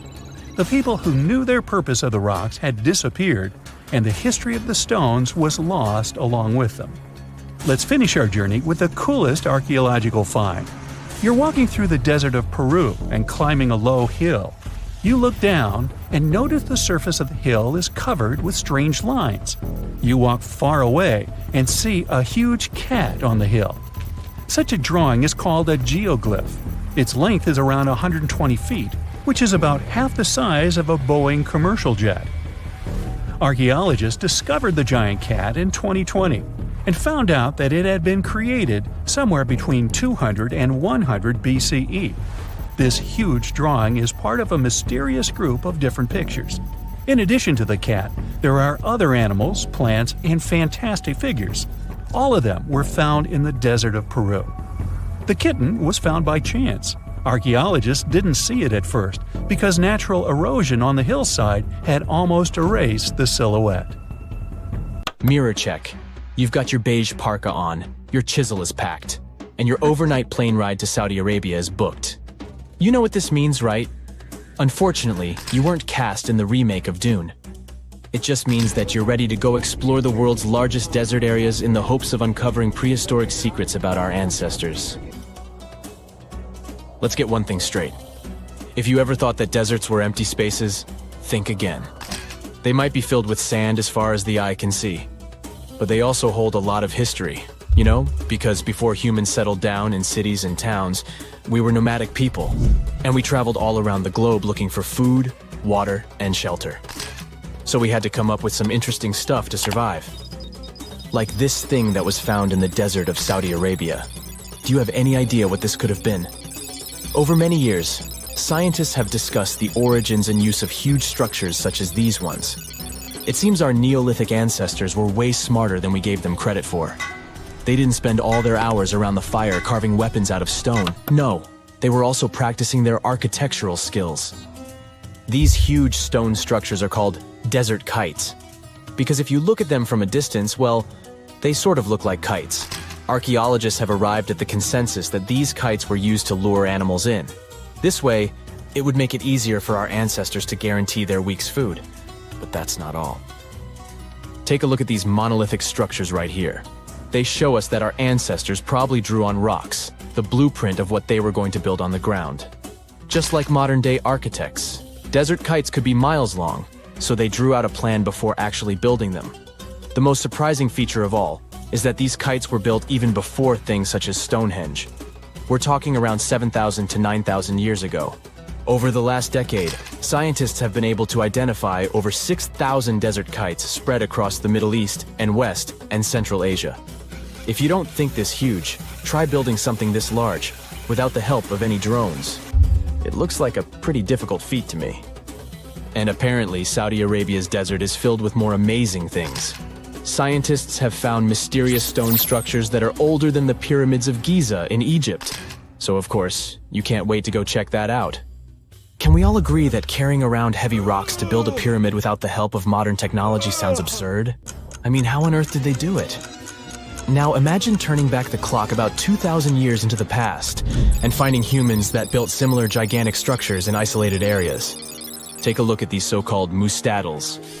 They are rectangular structures built from piled-up stones, found over 77,000 square miles. Some archaeologists believe that these monuments were used for ritualistic purposes, maybe processions of some kind, where people would walk from one end of the plateau to the other. I'd be down for that. Now let's move on to another deserted area. We're entering the world-famous Sahara Desert landscape. Isn't it beautiful? Here, you're about to unravel an ancient mystery, something that took years for researchers to solve. Fun fact, the Sahara Desert is the world's largest hot desert. It spans over 3 million square miles, which would be like putting 1,000 times the country of Hawaii next to each other. We say it's the largest hot desert because the world's largest desert area is Antarctica. But we all know temperatures over there are freezing, not the typical image of when we think of a desert. Deep into the desert, near the Algerian town of Fougeret et Zoua, something strange was found. For decades, these tiny dots appeared on images of Google Earth, but nobody could explain what they were. Some scientists were sure that these circles are the result of oil activity in the region. Others guessed that these were ancient fogeras or ancient water wells. There are dozens of them, stretching for miles and miles in a straight line. The strange thing is that they are always far away from any town, road, or human activity in general. So what was or is their purpose? If you had to take a guess, what would you say? Remember we talked about how our ancestors had to be creative in order to survive in the desert? Let's try to walk in their shoes for a minute.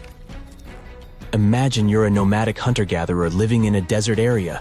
You spend your days basking in the hot sun, trying to count all the grains of sand around you.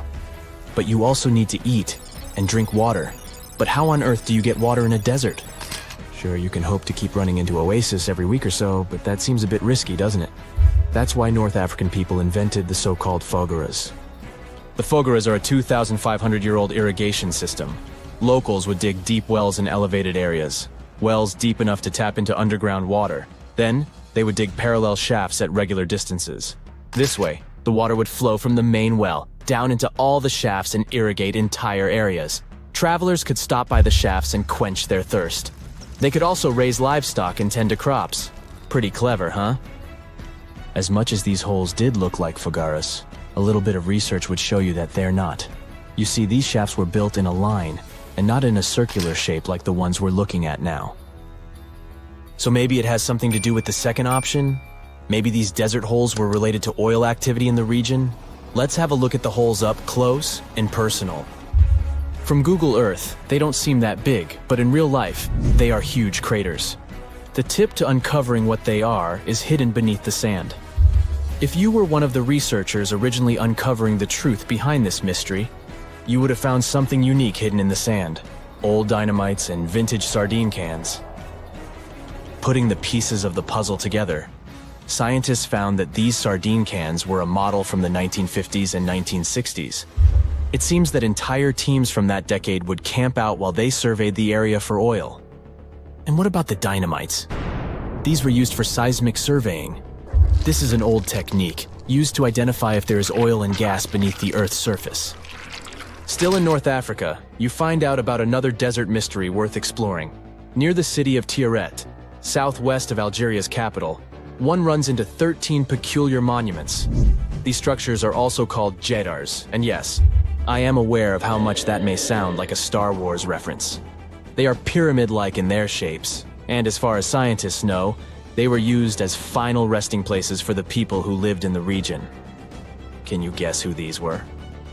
Most likely the Berber nomads. And since we're talking about ancient stuff, they were probably built between the 4th and 7th centuries CE. Once scientists began to explore the insides of these monuments, they found they were pretty big inside. They found large underground vaults, chambers, and labyrinth-like corridors that gave way to over 20 compartments. It could take you up to 2 hours to walk around in them, and apparently our ancestors also used its walls to depict images of animals and hunting scenes. There's no definite proof of what these jedars were used for, though. This is so neat, huh? I'm sure that our world's desert is filled with many more mysterious things for us to unravel. I guess I'll see you next time so that we can continue our... We've all heard of the Sahara. Sure you have. It's the largest hot desert on the planet. A sea of sand covering an area larger than the contiguous United States. But have you ever wondered what lies beneath the sand dunes? To answer this question, we must travel deep into the past of our blue planet. Up until some 6,000 years ago, the Sahara was grassland. Humans were around at this time, not me, spreading agriculture around the planet. In the north of Africa, the color green dominated. Plenty of rainfall meant that there were lakes, rivers, pastures, and even forests. A completely different image of the Sahara from the barren landscape of today. But then the climate started to shift. The region became parched, and the vegetation started disappearing. The wind did the rest. It took away the fine sediment after there were no plant roots to hold the ground together. Give it a couple thousands of years, and you get a familiar image of the Sahara. Sand and rocks stretching as far as the eye can see. But when it comes to volume, only a quarter of the Sahara is actually sand. The yellow sands of the Sahara are just one part of the story. The desert has many other features, such as gravel plains, salt flats, and plateaus. Makes you think if we understand the word desert correctly. For people who study such terrains, geologists, there is only one condition for defining a desert: precipitation. If an area gets little or no rain, then it's considered a desert. The Sahara certainly fits the bill. Its average annual rainfall is just 3 inches. Compare that to the nearly 45 inches a year in New York. When we look at precipitation, this sandy desert is only the 3rd largest in the world. Number 1 and 2 are Antarctica and the Arctic. They are larger than the Sahara by millions of square miles. It sounds odd, but there is more than one type of desert. The first 2 are polar deserts, while the Sahara is a subtropical desert. But the difference in air temperature are staggering. In Antarctica's interior, temperatures plummet to minus 76 degrees Fahrenheit. Compare that to the highest temperature on record in the Sahara of 136 degrees Fahrenheit. But this desert has a cool side. At night, the temperature is roughly the same as the average yearly temperature in Denmark. This hot and cold roller coaster makes it hard to choose the right outfit when venturing into the Sahara. And what about the sand? How deep is it actually? The depth varies between 70 and 140 feet. That's not too deep. If you put the Statue of Liberty in a tall dune, half of it would still stick out of the sand. Its vast amounts in the Sahara were created by aeolian processes. That's Greek for wind. Over time, it blows and shapes the surface of the earth. In dry areas with sparse vegetation, winds erode the ground much faster. That's what happened in North Africa. Under all that sand is the bedrock and cracked clay. If you started digging, you would find the same everywhere on the planet, with one important difference. There is some type of soil covering the bedrock. This is not the case in the Sahara. Because of the arid climate and a lack of vegetation, sand covers the ground below. Over the course of thousands of years, a lot of interesting finds ended up in the desert sand. For example, there are petrified tree trunks. These are essentially preserved prehistoric trees. They date back to the time when the region was lush green. In some places, the trees of this fossilized forest are at least 65 feet tall. The wood is so well preserved that you can still see the texture and knots. There are even fossilized pine cones. In 1992, scientists found glass fragments in eastern Sahara.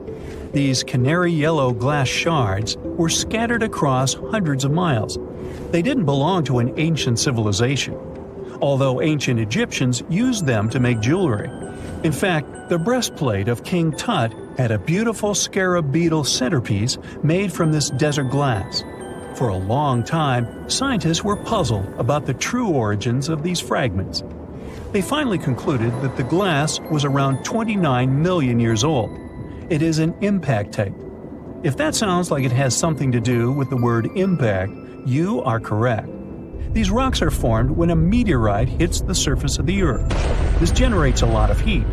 Scientists estimate that the temperature needed to melt this mineral was close to 3,000 degrees Fahrenheit. Apart from the regular fine-grained sand, we also have melted sand in the Sahara. But the desert conceals other unlikely artifacts. Shark teeth are a common find in Morocco, which sits in the western part of the Sahara.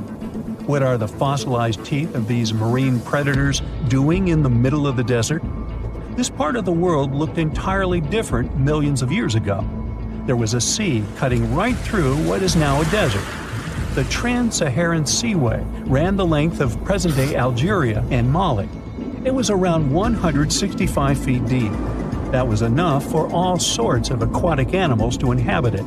Large catfish, sea snakes, and of course sharks lived in the area. British archaeologists even unearthed a turtle shell in Mali in the 1980s. For centuries, there was even an entire city hidden under the desert. Timgad was a Roman outpost constructed by the Emperor Trajan around the year 100 in the current era. For various reasons, its residents abandoned it around the year 700. The sands of the Sahara soon engulfed the city. It had remained hidden for nearly 1,000 years. Then, in the 1700s, a Scottish explorer started digging out the city. His team first uncovered a sandstone triumphal arch 40 feet high, similar to the ones we can see in Rome and Paris today. An amphitheater soon popped out of the sand, and it was followed by well-preserved statues of Roman emperors. The Scotsman's find was so impressive that no one believed him at first. It took 2 more centuries for archaeologists to fully excavate the city during the 1950s. The site covers a surface as large as 10 polo fields. The ruins reveal the full mastery of Roman city planning. All the streets meet at a right angle in what is known as an orthogonal grid. You can find the same layout in modern cities such as New York. Historians estimate that during its heyday, 10,000 people called Timgad home. Different nationalities lived here, from Romans to people of African descent. Today, more than 2.5 million people live in and around the Sahara. They are spread across 11 countries in total, and their living space is growing. The desert is 10% larger than it was just a century ago. This process doesn't involve sand pouring out of the Sahara. The ecosystems on the edges of the desert simply change over time. The wind blows the soil away and vegetation dwindles. the perfect conditions for the formation of a desert landscape. These changes are happening in the Sahel, a region south of the Sahara Desert. That's why the African countries have recently come together for a project called the Great Green Wall. The primary goal is to stop the desertification of the Sahel and hold back the sands of the Sahara. Their plan is ambitious and involves planting a wall of trees from the west to the east of the African continent. The proposed forest is not only going to be long, but wide as well.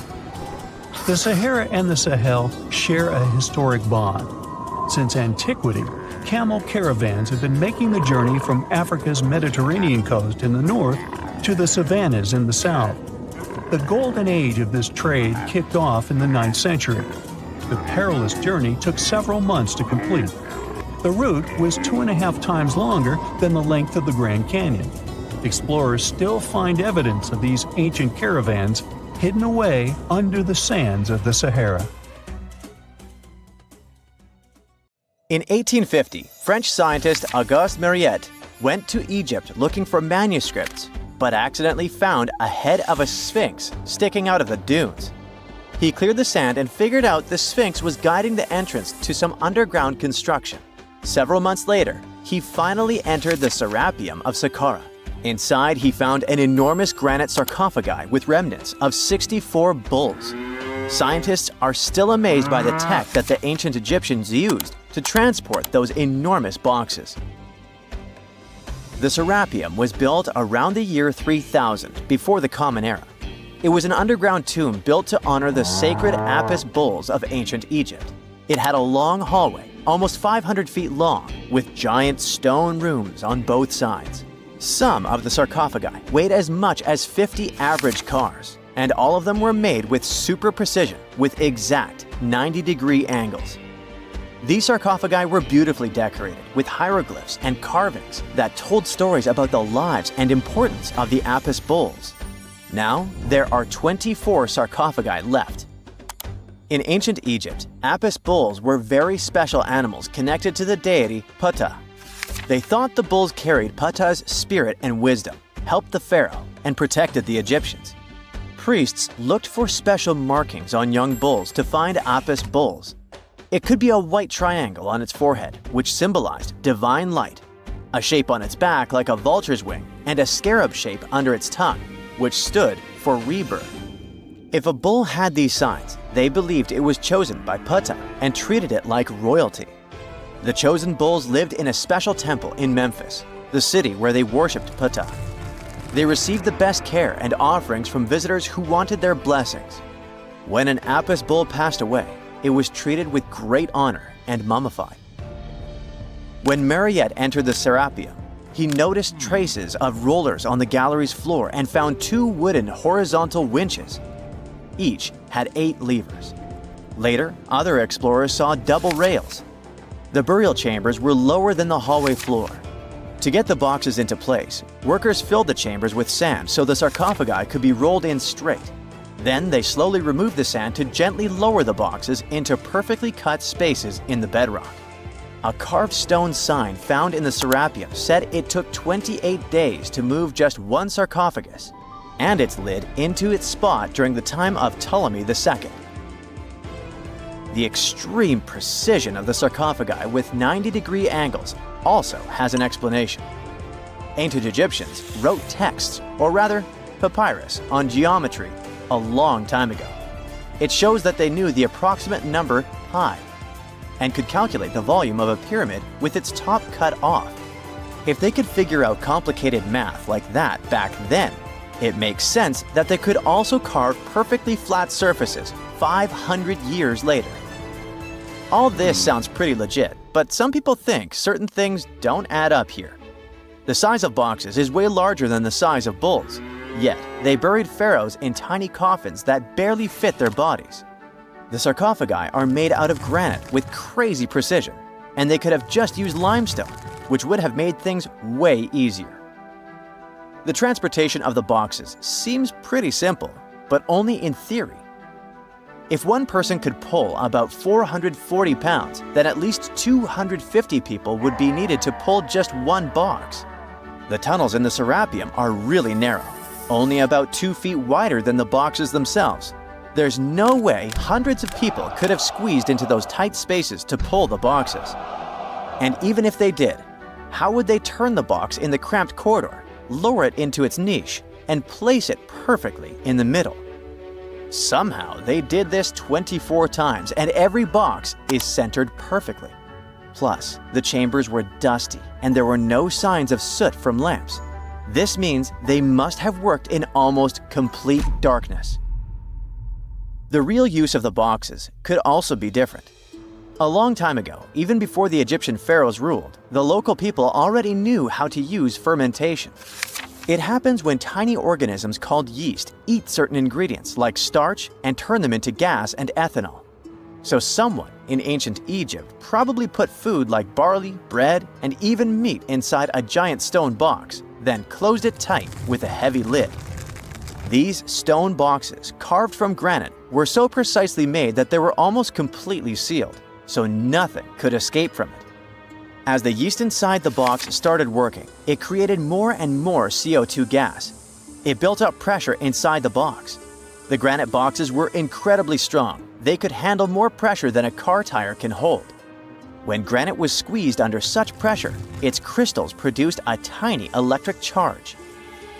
This effect was possible because granite contains quartz, a material that reacts to pressure this way. The process also needed meat or animal parts, possibly to help the yeast grow better. Meat contains something called oleic acid, which yeast needs to keep growing and to survive the bad effects of the ethanol it produces. As the pressure inside the box kept growing, the combination of gases and electricity made these boxes not just ancient fridges, but powerful energy systems. Over time, the pressure inside got so strong that it could push the lid open and the gas would escape with a pop. But when people rediscovered the Serapeum in 1850, they found old drawings that showed piles of stones stacked on top of some of the box lids. So, someone long ago probably tried to make the lids even heavier by adding extra weight to make it harder for the gas pressure to push them open. This extra weight also meant the quartz crystals in the granite could keep creating more electricity under all that pressure. If someone opened one of these stone boxes thousands of years later, they would only find bones from bulls that were placed in the box. And that's exactly what Mariette discovered in the 1850s. They opened the Serapeum for visitors soon after the first excavations in the second half of the 19th century. Prince of Wales even had a luncheon with his guests in one of the sarcophagi. Sands and earthquakes made the site inaccessible for a while, but now you can visit it again and try to solve the mystery yourself. With new tech, we could have answers to many other historical mysteries soon. A team of scientists at Chicago's Field Museum of Natural History recently used a special CT scanner to learn more about ancient Egyptian mummies without unwrapping them. They gently rolled 26 mummies on custom carts out to the parking lot, where the scanner was waiting. It took thousands of detailed X-ray pictures of each mummy and their coffins. When all the pictures were put together, they created 3D images that showed what was inside, the skeletons, and some artifacts. The scientists hope these images will help them understand ancient Egyptian burial practices from over 3,000 years ago. Even though the scanning process only took 4 days, it might take 3 years to study all the data. But scientists were able to learn some personal details about the mummies. One of the most popular mummified individuals at the museum, Lady Chineta, was a woman who lived in ancient Egypt about 3,000 years ago. It looks like she passed away in her late 30s or early 40s. To make sure her body looked complete for the afterlife, embalmers put stuffing in her neck to keep it from collapsing. They also placed artificial eyes in her sockets, so she would have eyes in the next world. She was wrapped in fancy linen and placed in a beautifully decorated coffin. The scans revealed that it had been carefully crafted with a slit at the back, which embalmers used to fit the body. There were also some artistic details on the surface, like markings for her knees. It looks like her burial was on the scale of a high-end